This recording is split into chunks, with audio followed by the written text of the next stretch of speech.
ಶ್ರೀ ಪಿತಾಮಹ ನಮಸ್ಕಾರ ಮಾಡುತ್ತಾ ನನ್ನ ಹೆಸರು ಕೃಷ್ಣ ಅಂತ. ನಾನು ಮೈಸೂರವನೇ. ನಾನು ಧ್ಯಾನಕ್ಕೆ ಬಂದು ಈಗ 3 ವರ್ಷ ಆಯ್ತು ಈ ಡಿಸೆಂಬರ್‌ಗೆ. ನಂದು ಒಂದು ಧ್ಯಾನದ ಅನುಭವ ಹೇಳ್ಬೇಕು ಅಂದ್ರೆ ಒಂದು ಚಿಕ್ಕದಾಗಿ. ನಾನು ಧ್ಯಾನಕ್ಕೆ ಬರೋಕ್ಕಿಂತ ಮುಂಚೆ ಬೇರೆ ಇದ್ದೆ. ಅಂದ್ರೆ ನನ್ನಲ್ಲಿ ಧ್ಯಾನಕ್ಕಿಂತ ಅಂದ್ರೆ ನನ್ನಲ್ಲಿ ಅಪಾರವಾಗಿ ಬದಲಾವಣೆ ತಂದಿದ್ದು ಯಾವುದ್ರ ಬಗ್ಗೆ ಅಂತ ಹೇಳ್ಬೇಕು. ಯಾಕಂದ್ರೆ ಧ್ಯಾನದ ಅನುಭವ ಕಮ್ಮಿ. ಅಂದ್ರೆ ಆಹ್, ಅದ್ರ ಆಗಿದ ಬದಲಾವಣೆ ಜಾಸ್ತಿ. ಯಾವ ತರ ಅಂದ್ರೆ ನಾನು ಮೊದ್ಲು ಹ್ಮ್ ಮಾಂಸಾಹಾರ ತಿಂತಿದ್ದೆ. ಆ ನಾನ್ ವೆಜ್. ಅದ್ರ ಬಗ್ಗೆ ಹೇಳ್ಬೇಕಂದ್ರೆ ನನ್ನಲ್ಲಿ ಅಪಾರವಾಗಿ ಬದಲಾವಣೆ ತಂದಿದ್ದೆ ಅದು. ನಾನು ಯಾಕಂದ್ರೆ ಇಷ್ಟ್ ದಿನ ಮಾಂಸಾಹಾರ ತಿಂತಿದ್ದೆ. ಅದು ಎಂತ ದೊಡ್ಡ ಪಾಪ ಅನ್ನೋದು ನನ್ಗೆ ಆದ್ಮೇಲೆ ಧ್ಯಾನಕ್ಕೆ ಬಂದ್ಮೇಲೆ ಗೊತ್ತಾಗಿದ್ದು ಅದ್ರದ್ದೇನು ಅಂತ. ಯಾಕಂದ್ರೆ ಆ ಮನವರಿಕೆ ಐತಲ್ಲ, ಅದು ಹೇಳಕ್ಕೆ ಅಸಾಧ್ಯ. ನೋಡಿ, ನನ್ಗೆ ಧ್ಯಾನ ಮಾಡ್ತಾ ಮಾಡ್ತಾ ರಿಯಲೈಸ್ ಆಗಿದ್ದು ಯಾವ ತರ ಅಂತ. ಅಂದ್ರೆ ಮಾಂಸಾಹಾರ ನಾವ್ ಹೆಂಗ್ ತಿಂತಿದ್ದು, ಈಗ ಬುಟ್ಟಿಂದ ನನ್ನಲ್ಲಿ ಏನ್ ಪರಿವರ್ತನೆ ಆಯ್ತು ಅಂತ ಹೇಳ್ಬೇಕು ಅಂತ. ನೋಡಿ, ಮಾಂಸಾಹಾರ ನಾನು ಪ್ರತಿ ವಾರಕ್ಕೂ ತಿಂತಿದ್ದೆ ಮನೇಲಿ. ಅಂದ್ರೆ ಒಂದೊಂದ್ ಟೈಮು ಮಾಡದಿದ್ರೆ ಮನೇಲಿ ಜಗಳ ಆಡಿದ್ದು ಉಂಟು. ಯಾಕಂದ್ರೆ ಅಷ್ಟು ಅಡಿಕ್ಟ್ ಆಗಿದ್ದೆ. ಯಾಕಂದ್ರೆ ಅಷ್ಟು ಅದ್ ಗೊತ್ತು, ತಿನ್ನೋರ್ಗ್ ಒಂದ್ ಸ್ವಲ್ಪ ಗೊತ್ತು ಅದ್ರ ಬಗ್ಗೆ. ಯಾಕಂದ್ರೆ ಅದು ಬಾಯಿಗೆ ರುಚಿ ಕೊಡುತ್ತೆ ಅಷ್ಟೇ. ಆ ದೇಹಕ್ಕೆ ತುಂಬಾ ಹಾನಿ ಮಾಡುತ್ತೆ ಅದು. ಹಾಗಾಗಿ ಮಾಂಸಾಹಾರ ತಿಂತಿದ್ದೆ. ತಿನ್ಬೇಕಾದ್ರೆ ತಿನ್ನುವೆ. ತಿಂದಾದ್ಮೇಲೆ ಅದ್ರ ದೇಹಕ್ಕೆ ಆಗ್ತಿದ್ದ ತೊಂದ್ರೆಗಳಿಂದ ಬಹಳ ಒದ್ದಾಡುವೆ. ಯಾಕಂದ್ರೆ ಅದು ಅಷ್ಟು ಹಿಂಸೆ ಮಾಡ್ತಿತ್ತು ದೇಹನ. ತಿನ್ಬೇಕಾದ್ರೆ ಏನೋ ಅಷ್ಟೊಂದ್ ಕಾಣಿಸುತ್ತಿಲ್ಲ. ತಿಂದಾದ್ಮೇಲೆ ಆರೋಗ್ಯ ಸಮಸ್ಯೆ ಹದಗೆಡೋದು. ನೀವ್ ನಂಬಲ್ಲ, ನಾನು ತಿಂಗಳಲ್ಲಿ ಆಲ್‌ಮೋಸ್ಟ್ ಇಲ್ಲಾಂದ್ರೆ 2ರಿಂದ 3 ಸಲ ಹಾಸ್ಪಿಟಲ್‌ಗೆ ಹೋಗ್ತಿದ್ದೆ. ಅದೇನು ಅಂತ ಗೊತ್ತಿಲ್ಲ. ಚೆಕ್ ಮಾಡಿದ್ರೆ ಚೆನ್ನಾಗೇ ಐತೆ ಅಂತ ಎಲ್ಲಾರು ಡಾಕ್ಟ್ರು. ಆದ್ರೆ ಒಳಗಡೆ ಏನೋ ಒಂಥರ ದೇಹ ವಿಷದ ತರ, ಯಾವಾಗ್ಲೂ ಹುಷಾರ್ ತಪ್ಪೋದು, ಆ ತರನೇ ಆಗ್ತಿತ್ತು ನನಗೆ. ಈಗ ಧ್ಯಾನಕ್ ಬಂದ್ಮೇಲೆ, ಈಗ ಬಿಟ್ಮೇಲೆ ನೀವ್ ನಂಬಲ್ಲ, 2 ಇಯರ್ಸ್ ಆಯ್ತು. 3 ವರ್ಷ ಹತ್ತತ್ರ ಆಯ್ತಲ್ಲ. ಅಮ್ಮಮ್ಮ ಅಂದ್ರೆ 2ರಿಂದ 3 ಸಲ ಹಾಸ್ಪಿಟ್ಲ್‌ಗೆ, ಅದು ಯಾವಾಗ ತೀರಾ ಆಗಲ್ಲ ಅಂತ ಅಂದಾಗ ಮಾತ್ರ. ಅದ್ರಲ್ಲೂ ಅರ್ಧ ಮಾತ್ರೆ ನುಂಗಿದೀನಿ, ಅರ್ಧ ಮಾತ್ರೆ ಬಿಸಾಕಿದೀನಿ. ಆ ತರ. ಹಂಗಾಗಿ ನನಗೆ ಮನವರಿಕೆ ಆಗಿದ್ದೇನು ಅಂದ್ರೆ ಧ್ಯಾನದಿಂದ ಬಂದ್ಮೇಲೆ, ನಾನ್ ವೆಜ್ ಅಲ್ಲಿ ನೋಡಿ, ಈ ನಮ್ ದೇಹ ರಚನೆ ಆಗಿರೋದು ಯಾವ ತರ? ಸಸ್ಯಾಹಾರಿಗಳಿಗಾಗಿ ಅಲ್ವಾ? ಆದ್ರೆ ನಾವೇನ್ ಮಾಡ್ತಿದೀವಿ? ಈ ದೇಹಕ್ಕೆ ಮಾಂಸ ಹಾಕ್ತಿದೀವಿ. ಅಂದ್ರೆ ನಮ್ ಪ್ರಕೃತಿ ನಮ್ ದೇಹ ರಚನೆ ಮಾಡಿರೋದು ಸಸ್ಯಾಹಾರಿಗಳಾಗಿ. ಆದ್ರೆ ನಾವೇನ್ ಮಾಡ್ತಿದೀವಿ? ಅದಕ್ಕೆ ವಿಷ ಹಾಕ್ತಿದೀವಿ. ಈಗ ಉದಾಹರಣೆ, ಅದಕ್ಕೊಂದು ಎಕ್ಸಾಂಪಲ್ ಕೊಟ್ಟು ಹೇಳೋದಾದ್ರೆ, ಒಂದು ಡೀಸೆಲ್ ಕಾರ್, ಒಂದು ಪೆಟ್ರೋಲ್ ಕಾರ್ ತಗೊಳ್ಳೋಣ. ನೋಡಿ, ಮ್ಯಾನುಫ್ಯಾಕ್ಚರಿಂಗ್ ಕಂಪನಿನೇ ಹೇಳುತ್ತೆ, ಇದಕ್ಕೆ ಡೀಸೆಲ್ ಕಾರು, ಇದಕ್ಕೆ ಡೀಸೆಲ್ಲೇ ಹಾಕ್ಬೇಕು. ಪೆಟ್ರೋಲ್ ಕಾರ್, ಇದಕ್ಕೆ ಪೆಟ್ರೋಲೇ ಹಾಕ್ಬೇಕು ಅಂತ ಹೇಳ್ತಾರೆ. ಆದ್ರೆ ನಮ್ಗ್ ಗೊತ್ತು. ಯಾಕ್ ಹೇಳಿ? ಹಾಕಕ್ ಹೋಗಲ್ಲ. ಏನಕ್ಕೆ ಅಂದ್ರೆ ನಮ್ಗ್ ಗೊತ್ತು, ಇದು ಹಾಕಿದ್ರೆ ಹಾಳಾಗುತ್ತೆ. ಇದು ಮ್ಯಾನುಫ್ಯಾಕ್ಚರಿಂಗ್ ಕಂಪನಿ ಹೇಳುತ್ತೆ, ಅದ್ ನಮ್ಗ್ ಗೊತ್ತು. ಅದ್ರಿಂದ ನಾವ್ ಹಾಕಲ್ಲ. ಏನಕ್ಕೆ ಅಂದ್ರೆ ಅದು ದುಡ್ಡು ಕೊಟ್ಟು ತಗೊಂಡಿದೀವಿ. ಲಕ್ಷಾಂತರ ರೂಪಾಯಿ ಇನ್ವೆಸ್ಟ್‌ಮೆಂಟ್ ಮಾಡಿರ್ತೀವಿ. ಆದ್ರೆ ಈ ದೇಹ ಆ ತರ ಅಲ್ವೇ? ಇದು ಪುಕ್ಸಟ್ಟೆ, ಫ್ರೀ ಬಂದಿರೋದು. ನಾವ್ ಅದಕ್ಕೆ ಕೇರ್ ಮಾಡಲ್ಲ. ನಮ್ ಕಡೆ ನೀವು ನೋಡಿದಿರಲ್ಲ, ಫ್ರೀಯಾಗಿ ಸಿಕ್ಕಿದ್ ಕಡೆ ನಮ್ ಕಡೆ ವ್ಯಾಲ್ಯೂ ಇರಲ್ಲ. ಅದನ್ನ ಜವಾಬ್ದಾರಿ ಮಾಡಲ್ಲ ನಾವು. ಅದೇ ಒಂದು ₹10 ವಸ್ತು ತಂದು ಕೊಡ್ಲಿ ನಾವು ದುಡ್ಡು, ಯಾಕಂದ್ರೆ ಬೆಲೆ ಕಟ್ಟಿರ್ತೀವಲ್ವಾ? ಅದಕ್ಕೆ ನಾವು ಅದನ್ನ ಬೇಕಾಬಿಟ್ಟಿ ಮಾಡಲ್ಲ. ಯಾಕಂದ್ರೆ ದುಡ್ಡು ಕೊಟ್ಟಿದೀವಪ್ಪ, ಜೋಪಾನ ಮಾಡ್ಬೇಕು ಅಂತೀವಿ. ಈ ದೇಹ ಪಂಚಭೂತಗಳಿಂದ ಆಗಿದ್ದು, ಪ್ರಕೃತಿ ತಾಯಿ ಕೊಟ್ಟದ್ದು. ನಾವ್ ಈ ದೇಹನ ನೋಡ್ಕೊಳ್ಳೋದಿಲ್ಲ ಚೆನ್ನಾಗಿ, ಅಲ್ವಾ? ಹಾಗಾಗಿ ದೇಹ ಚೆನ್ನಾಗ್ ನೋಡ್ಕೋಬೇಕು. ಮಾಂಸಾಹಾರ ನಮ್ದಲ್ಲ ಆಕ್ಚುಲಿ ಹೇಳ್ಬೇಕು ಅಂದ್ರೆ, ಅಲ್ವಾ? ಈಗ ಉದಾಹರಣೆ ಹೇಳೋದಾದ್ರೆ, ಮಾಂಸಾಹಾರ ನಾವ್ ಆದ್ರೂ ಹೇಗ್ ಸೇವನೆ ಮಾಡ್ತೀವಿ ಹೇಳಿ? ಹೈಯೆಸ್ಟ್ ಪ್ರೋಟೀನ್ ಸಿಕ್ಕುತ್ತೆ, ದೇಹ ಶಕ್ತಿ ಇರುತ್ತೆ ಅಂತ ಅಲ್ವಾ? ಹಾಗಾದ್ರೆ ಇವತ್ತು ನೀವು ಅಬ್ಸರ್ವ್ ಮಾಡಿ, 100, 120 ವರ್ಷ ಇವತ್ತು ಹಿಮಾಲಯಗಳಲ್ಲಿ ಋಷಿ ಮುನಿಗಳು ಗೆಡ್ಡೆ ಗೆಣಸಿ ತಿಂದ್ ಬದುಕವ್ರೆ. ಅವ್ರು ಗೆಡ್ಡೆ ಗೆಣಸು ತಿಂದೇ ನೀವು 100, 120 ವರ್ಷ ಬದುಕ್ಬೇಕಾರೆ, ನಾವು ಹೈಯೆಸ್ಟ್ ಪ್ರೋಟೀನ್ ಇರೋ ಮಾಂಸ ತಿಂತೀವಿ. ನಾವ್ಯಾಕೆ 30 ವರ್ಷ, 40 ವರ್ಷಕ್ಕೆ ಸಾಯ್ತಿದೀವಿ? ಯಾಕ್ ಹೇಳಿ? ಅಂದ್ರೆ ನಮ್ ದೇಹಕ್ಕಲ್ಲ ಅದು. ನಮ್ ದೇಹ ರಚನೆ ಆಗಿರೋದು ಆ ತರ ಅಲ್ಲ. ಪ್ರಕೃತಿ ನೋಡಿ, ನಾನ್ ಹೇಳೋದಾದ್ರೆ ಪ್ರಕೃತಿ ನಮ್ಗೊಂದ್ ಲಿಮಿಟೇಷನ್ ಮಾಡುತ್ತೆ. ಆ ಸರ್ಕಲ್. ಆ ಸರ್ಕಲ್ ಲಿಮಿಟೇಷನ್ ದಾಟಿ ನಾವ್ ಏನು ಮಾಡಕ್ಕಾಗಲ್ಲ. ನಾವೆಂತ ಹಣ ಇರೋನಾಗ್ಲಿ, ಆಸ್ತಿ ಇರೋನಾಗ್ಲಿ, ಎಂತವನೇ ಆಗ್ಲಿ, ಅದು ನಮ್ಗೆ ಒಂದು ಬಾರ್ಡರ್ ಹಾಕೈತೆ. ಆ ಬಾರ್ಡರ್ ದಾಟಿ ನಾವೇನು ಮಾಡಕ್ಕಾಗಲ್ಲ. ನನ್ನತ್ರ ಬಹಳ ದುಡ್ಡಿದೆ ಅಂದ್ಬಿಟ್ಟು ನಾನು 3 ಹೊತ್ತು ಊಟ ಒಂದೇ ತಿನ್ನಕ್ಕಾಗಲ್ಲ. 10 ಜೊತೆ ಬಟ್ಟೆ ಒಂದೇ ಸಲಿ ಹಾಕಕ್ ಹೋಗಲ್ಲ. ಅಲ್ವಾ? ಆ ತರ ಪ್ರಕೃತಿ ಏನ್ ನಮ್ಗೆ ದೇಹ ರಚನೆ ಮಾಡೈತೆ ಸಸ್ಯಾಹಾರಿಗಳಾಗಿ, ಆ ತರನೇ ತಿನ್ಬೇಕು. ನಾವ್ ಅದ್ರ ವಿರುದ್ಧ ಬದ್ಕಕ್ಕಾಗಲ್ಲ. ಯಾಕಂದ್ರೆ ಪ್ರಕೃತಿನೇ ಭಗವಂತ ನಮ್ಗ್ ಸೃಷ್ಟಿ ಮಾಡೋದ್ ಹಂಗೆಲ್ಲ ಪಂಚಭೂತಗಳಿಂದ ಆಗಿರುತ್ತೆ ಈ ದೇಹ. ಹಾಗಾಗಿ ನಾನ್ ವೆಜ್ ಬಹಳ ತಪ್ಪು ಮನಸ್ತೈತೆ. ಯಾಕಂದ್ರೆ ಅಮ್ಮ ಕಮಲಮ್ಮ ಅವ್ರು ಹೇಳಿದ್ದು ನಾನ್ ಕೇಳಿದ್ದೀನಿ. ಹಾಗೆಲ್ಲ ಕೊಡ್ತಿದ್ರು ಮನೇಲಿ ಬಾಣ್ತಿಯವ್ರಿಗೆಲ್ಲ ಅಂತ, ಅಲ್ವಾ? ಅದ್ರಿಂದ ಶಕ್ತಿ ಬರ್ಲಿ ಅಂತ ಅದಕ್ಕೋಸ್ಕರ ಕೊಡ್ತಿದ್ದು. ಹ್ಮ್. ಧ್ಯಾನಕ್ ಬಂದ್ಮೇಲೆ ಆ ಮಾಂಸಾಹಾರ ಬಿಟ್ಮೇಲೆ ಬಾಳ ಬದಲಾಯ್ತು ನನ್ನಲ್ಲಿ. ಯಾಕಂದ್ ನೋಡಿ ಪ್ರಕೃತಿ ಎಷ್ಟು ನಮ್ಮಿಂದ ಹಾಳಾಗಿದೆ ಅಂದ್ರೆ, ಎಷ್ಟು ಕಲುಷಿತ ಮಾಡಿದೀವಿ ಮನುಷ್ಯರಾಗಿ. ಅದಕ್ಕೆ ಪ್ಲಾಸ್ಟಿಕ್ ಇಂದ ಹಾನಿ ಮಾಡ್ತಾ ಇದೀವಿ. ಆಮೇಲೆ ಪರಿಸರದ ಗಲೀಜ್ ನೀರ್ ಬಿಟ್ಟು ಹಾಳ್ ಮಾಡ್ತಿದ್ವಿ. ಆಮೇಲೆ ಎಲ್ಲಾ ಕಡೆ ಕಾಂಕ್ರೀಟ್ ಹಾಕಿ ಅದು ಸುದ ಎಲ್ಲಾ ನೀರ್ ತಗತಾ ಇಲ್ಲ ಅದ್ ಮಳೆ ಹೋದ್ರೆ. ಆಮೇಲೆ ಪ್ರಕೃತಿಲಿ ನೋಡಿ ಸರಿಯಾದ ಟೈಮ್ ಮಳೆ ಆಗ್ತಾ ಇಲ್ಲ. ವರ್ಷ ಪೂರ್ತಿ ಹುಯ್ಯೋ ಮಳೆ ಎಲ್ಲ ಒಂದೇ ಸಲಿ ಆಗ್ತೈತೆ. ಅಂದ್ರೆ ಪ್ರಕೃತಿಗೆ ನಾವು ಅಷ್ಟು ಹಾನಿ ಮಾಡಿದೀವಿ ಅಲ್ವಾ? ಏನಕ್ಕೆ ಅಂದ್ರೆ ನಮ್ಮಿಂದ ತೊಂದ್ರೆ ಆಗೈತೆ ಅದಕ್ಕೆ. ನೋಡಿ ಪ್ರಕೃತಿ ನಮ್ಮ ಎಷ್ಟು ನೂರಾರು ಜನ, ಲಕ್ಷಾಂತರ ಜನ, ಕೋಟ್ಯಾಂತರ ಜನ ಮಕ್ಳಿದೀವಿ ನಾವು. ನಮ್ನೆಲ್ಲಾ ಸಾಕ್ತೈತೆ. ಆದ್ರೆ ನಾವು ಒಬ್ಬ ತಾಯಿನ ನಾವುಗಳು ಎಷ್ಟು ಜನ ಮಕ್ಕಳಾಗಿ ಸಾಕಾಗ್ತಿಲ್ಲ. ಅವಳನ್ನ ದುರ್ಬಳಕೆ ಮಾಡ್ಕೊತಾ ಇದೀವಿ. ಅವಳಿಗೆ ಹಾನಿ ಮಾಡ್ತಿದೀವಿ. ನೋಡಿ ನಾವೆಲ್ಲರೂ ಒಂದ್ ಗಿಡ ನೆಟ್ರೆ ಸೆಲ್ಫಿ ತೆಗೆದು ಫೋಟೋ ಹೊಡ್ದ್ ಹಾಕ್ತಿವಿ. ಅಂದ್ರೆ ಗಿಡ ನೆಡ್ತಾ ಇದೀವಿ ಅಂತ. ಅದೇ ಒಂದ್ ಕಡೆ ಒಂದ್ ಲೇಔಟ್ ಮಾಡಿದ್ರೆ ಸಾವಿರಾರು ಗಿಡಗಳು, ನೂರಾರು ಗಿಡಗಳು ಹೋಗ್ತವೆ ಅಲ್ವಾ? ಎಷ್ಟು ದುರ್ಬಳಕೆ ಮಾಡ್ಕೊತಿದೀವಿ ಪ್ರಕೃತಿನ. ಈ ಪ್ರಕೃತಿ ವಿಕೋಪಗಳಾಗೋದ್ ಏನ್ ಕಾರಣ ಅಂದ್ರೆ ಅದಕ್ಕೆ ಆರೋಗ್ಯನ ನಾವು ಹದ್ಗೆಡ್ಸಿದೀವಿ. ಅಂದ್ರೆ ನೋಡಿ ಹೇಳ್ದ್ನಲ್ಲ, ಪ್ಲಾಸ್ಟಿಕ್ ಆಗ್ಬೋದು, ಸರಿಯಾಗಿ ನೀರ್ ಆಗ್ತಾ ಇಲ್ಲ, ಮಳೆ ಆಗ್ತಾ ಇಲ್ಲ ಅಂದ್ರೆ ಒಂದ್ ಗಿಡಗಳು ಕಟ್ ಮಾಡೋದು. ಆಮೇಲೆ ಅದೆಲ್ಲ ಆದ್ರೂ ಸುದ ಲಾಸ್ಟ್‌ಗೆ ತಾನು ಇಷ್ಟ ಪಡೋ ಮಕ್ಕಳನ್ನ, ಪ್ರಾಣಿಗಳನ್ನ ಸುದ ತಿನ್ನೋದು ಅಲ್ವಾ? ನಮ್ ತರ ನಮ್ಗೆ ಎಷ್ಟು ಭೂಮಿ ಮೇಲೆ ಹಕ್ಕ್ ಅಷ್ಟೇ ಹಕ್ಕು ಪ್ರತಿಯೊಂದ್ ಜೀವಿಗಳಿಗೂ ಐತೆ. ಯಾಕಂದ್ರೆ ರೈಟ್ಸ್ ಐತೆ. ಸುಮಾರ್ ಜನ ನೋಡಿ ನಾವ್ ಹೇಳ್ತೀವಿ, ನಮ್ ಮನೆಯೊಳಗೆ ಒಂದ್ಸಲಿ ಹಾವು ಬಂದ್ಬಿಟ್ಟಿತ್ತಪ್ಪ, ಒಂದ್ಸಲಿ ಇಲಿ ಬಂದಿತ್ತು, ಜಿರಳೆ ಬಂದಿತ್ತು ಎಲ್ಲ ಅಂತೀವಿ. ಅದು ಆಕ್ಚುಲಿ ನಮ್ಮನೆ ಒಳಗ್ ಅದ್ ಬಂದಿಲ್ಲ. ನಾವು ಅದ್ರ ಸ್ಥಳಕ್ ಹೋಗಿ ಮನೆ ಕಟ್ಟಿರ್ತೀವಿ ಅಲ್ವಾ? ಭೂಮಿ ಮೇಲೆ ನಮ್ಗೆಷ್ಟು ರೈಟ್ಸ್ ಐತೋ, ನಮ್ಗೆಷ್ಟು ಹಕ್ಕೈತೋ ಅದೇ ತರ ಪ್ರತಿಯೊಂದ್ ಪ್ರಾಣಿಗಳಿಗೂ ಐತೆ. ಅದನ್ನ ನಾವ್ ಅರ್ಥ ಮಾಡ್ಕೊತಿಲ್ಲ ಅಲ್ವಾ? ನಾವೇನ್ ಮಾಡಿದೀವಿ ಎಲ್ಲಾ ಜಾಗ ನಾವ್ ಅಕ್ವೈರ್ ಮಾಡ್ಕೊಂಡು ಅವಕ್ಕೆ ಜಾಗನೇ ಬಿಡ್ತಾ ಇಲ್ಲ ಇರಕ್ಕೆ. ಹ್ಮ್. ಹಾಗಾಗಿ ನೋಡಿ ನಮ್ ತರ ನಾವು ಜಾಗ ಹಿಡ್ದಿ, ನಮ್ ಜಾಗ, ಸೈಟು, ಮನೆ ಆತರ ಅವು ಮಾಡ್ಕೊಳಂಗ್ ಇದ್ದಿದ್ರೆ ಭೂಮಿ ಮೇಲೆ ಜಾಗನೇ ಸಾಕಾಗ್ತಿದ್ದಿಲ್ಲ ಅಲ್ವಾ? ಹೇಳ್ಬೇಕು ಅಂದ್ರೆ. ಅವಕ್ಕೆ ಪಾಪ ಅವಕ್ಕೇನು ಗೊತ್ತಿಲ್ಲ. ನಾವು ಬುದ್ಧಿವಂತರು ಮನುಷ್ಯರು. ಅಂದ್ರೆ ಅದ್ರ ಮೇಲೆ ಆಕ್ರಮಣ ಮಾಡ್ತಿದ್ವಿ. ಅಂದ್ರೆ ಸುಮ್ನೆ ನಾವು ಅದ್ರ ಮೇಲೆ ತೊಂದ್ರೆ ಕೊಡ್ತಾ ಇದೀವಿ ಅಷ್ಟೇ ಅಲ್ವಾ? ಹಂಗಾಗಿ ನಾನ್ ವೆಜ್ ಅನ್ನೋದು ಬಹಳ ತಪ್ಪು. ನನ್ನಲ್ಲಿ ಬಹಳ ಬದಲಾವಣೆ ಮಾಡ್ತು ನಾನ್ ವೆಜ್ ತಿಂದಿದ್ದು. ಅದು ಹೇಳ್ಬೇಕು ಅಂದ್ರೆ ಬಹಳ ಐತೆ. ಹ್ಮ್. ನೋಡಿ ಧ್ಯಾನಕ್ ಬಂದ್ಮೇಲೆ ನನ್ಗೆ ಎಷ್ಟು ಆರೋಗ್ಯ ಸುಧಾರಣೆ ಕಾಣ್ತು ಅಂದ್ರೆ, ಅಷ್ಟು ಮಟ್ಟದಲ್ಲಿ ಕಾಣ್ತು. ಹ್ಮ್. ಹೇಳ್ಬೇಕು ಅಂದ್ರೆ. ಆಮೇಲೆ ಈ ಸಲಿ ಕಡ್ತಾಲ್ಗ್ ಹೋಗಿದ್ದೆ. ಅದೊಂದ್ ಹೇಳ್ಬೇಕು ಚೆನ್ನಾಗಿ. ಕಡ್ತಾಲಲ್ಲಿ ಈ ಸರಿ ಒಂದು ಒಳ್ಳೆ ಎಕ್ಸ್‌ಪೀರಿಯನ್ಸ್ ಆಯ್ತು. ಅಂದ್ರೆ 3 ದಿನ ಇದ್ದೆ. 3 ದಿನದಲ್ಲಿ ಒಂದ್ 2 ದಿನ ಅಲ್ಲೇ ಧ್ಯಾನ. ಫುಲ್ಲು ಓವರಾಲ್ ನೈಟ್ ಎಲ್ಲ ಮಾಡ್ದೆ ಚೆನ್ನಾಗಿತ್ತು. ಆಮೇಲೆ ಅಲ್ಲಿ ಓಂಕಾರೇಶ್ವರ ಪಿರಮಿಡ್ ಅಂತ ಐತೆ. ಅಂದ್ರೆ ಅಲ್ಲಿಗೆ ಹೋಗ್ಬೇಕು ಅಂತ ಒಂದ್ ಥಾಟ್ ಇತ್ತಷ್ಟೇ. ಅಂದ್ರೆ ನಮ್ಮ ಆಲೋಚನೆಗೆ ಎಷ್ಟು ಶಕ್ತಿ ಐತೆ ಅನ್ನೋದು ನಾನ್ ಹೇಳ್ತಾ ಇರೋದು. ನಾನು ಮನ್ಸಲ್ಲಿ ಅನ್ಕೊಂಡಿದ್ದೆ ಅಷ್ಟೇ.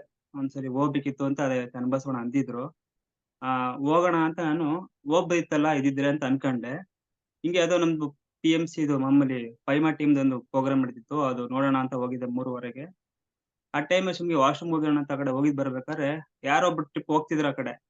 ಸುಮ್ನೆ ನಾನು ಕೇಳ್ದೆ ಅಷ್ಟೇ ಹೋಗೋಣ ಇದೆಯಾ ಶೀಟ್ ನಾನು ಬರ್ತೀನಿ ಅಂತ ಅಷ್ಟೇ. ಹ್ಞೂ ಬನ್ನಿ ಅಂದ್ರು. ನನಗ್ ಗೊತ್ತಿಲ್ಲ. ಬರೀ ನಾನು ಆಲೋಚನೆ ಮಾಡಿದ್ದೆ ಅಷ್ಟೇ. ಅಲ್ಲಿ ಹೋದೆ ಟೆಂಪೋ ಹತ್ತಿ ಹೋದೆ. ಓವರಾಲ್ ಅಲ್ಲೇ ಇದ್ದೆ. ಒಳ್ಳೆ ಎಕ್ಸ್‌ಪೀರಿಯನ್ಸ್ ಹೇಳ್ಬೇಕಂದ್ರೆ ಒಬ್ಬನೇ ಇದ್ದೆ. ಓವರಾಲ್ ನೈಟ್ ಯಾರು ಇಲ್ಲ. ಯಾಕಂದ್ರೆ ಅಂತ ನೇಚರ್ ಮಧ್ಯೆ ಇರೋದೈತಲ್ಲ, ಅದು ಯಾವುದೋ ಜನ್ಮದ ಪುಣ್ಯ ಅನ್ಸ್ತು ಹೇಳ್ಬೇಕು ಅಂದ್ರೆ. ಒಳ್ಳೆ ಗುಡ್ ಎಕ್ಸ್‌ಪೀರಿಯನ್ಸ್ ಹೇಳ್ಬೇಕು ಅಂದ್ರೆ. ಕಡ್ತಾಲ್‌ಗೆ ದಯವಿಟ್ಟು ಯಾರು ಮಿಸ್ ಮಾಡ್ಬೇಡಿ ವರ್ಷ ವರ್ಷ. ಚೆನ್ನಾಗಿರ್ತದೆ. ಅಂತ ಜಾಗಗಳಿಗೆ ಹೋದ್ರೆ ನಿಮ್ಗೆ ಎಷ್ಟೋ ಪರಿವರ್ತನೆಗಳು ಕಾಣ್ತವೆ. ಹಾಗಾಗಿ ಮಾಸ್ಟರ್. ಹ್ಮ್. ಮ್ಯಾಮ್ ಏನಿದೆ ಹೇಳಿ. ಸುಮಾರ್ ಅನ್ಕಂಡೆ. ಅಂದ್ರೆ ಅದು ಇದಕ್ಕೇನೆ ಮರ್ತೋಗ್ತೈತೆ ಹೇಳ್ಬೇಕು ಅಂದ್ರೆ. ಆಯ್ತು ನೀವು ಫಸ್ಟ್ ಹೆಂಗ್ ಬಂದ್ರಿ ಧ್ಯಾನಕ್ಕೆ ಹೇಳಿ?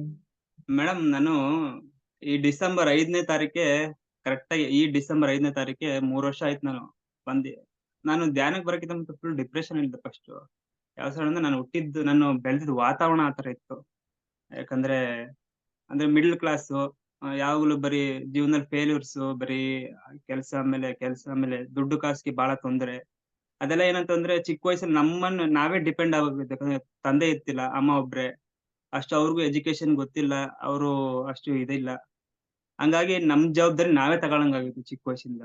ಅವಾಗಿಂದ ನಾವೇ ನಾನ್ ಕಂಡಂಗೆ ಒಂದ್ 7, 8 ವರ್ಷಕ್ಕೆಲ್ಲ ನಾನು ಕೆಲ್ಸಕ್ಕೆ ಹೋಗಕ್ ಸ್ಟಾರ್ಟ್ ಮಾಡ್ದೆ. ಅಂದ್ರೆ ಹೋಟ್ಲು, ಈ ಫುಟ್‌ಪಾತ್ ಅಂಗಡಿಗಳು, ಗೋಬಿ ಮಂಚೂರಿ ಈ ತರ ಏನೇನೋ ಕೆಲ್ಸಗಳಿಗೆ ಹೋಗಕ್ ಸ್ಟಾರ್ಟ್ ಮಾಡ್ದೆ.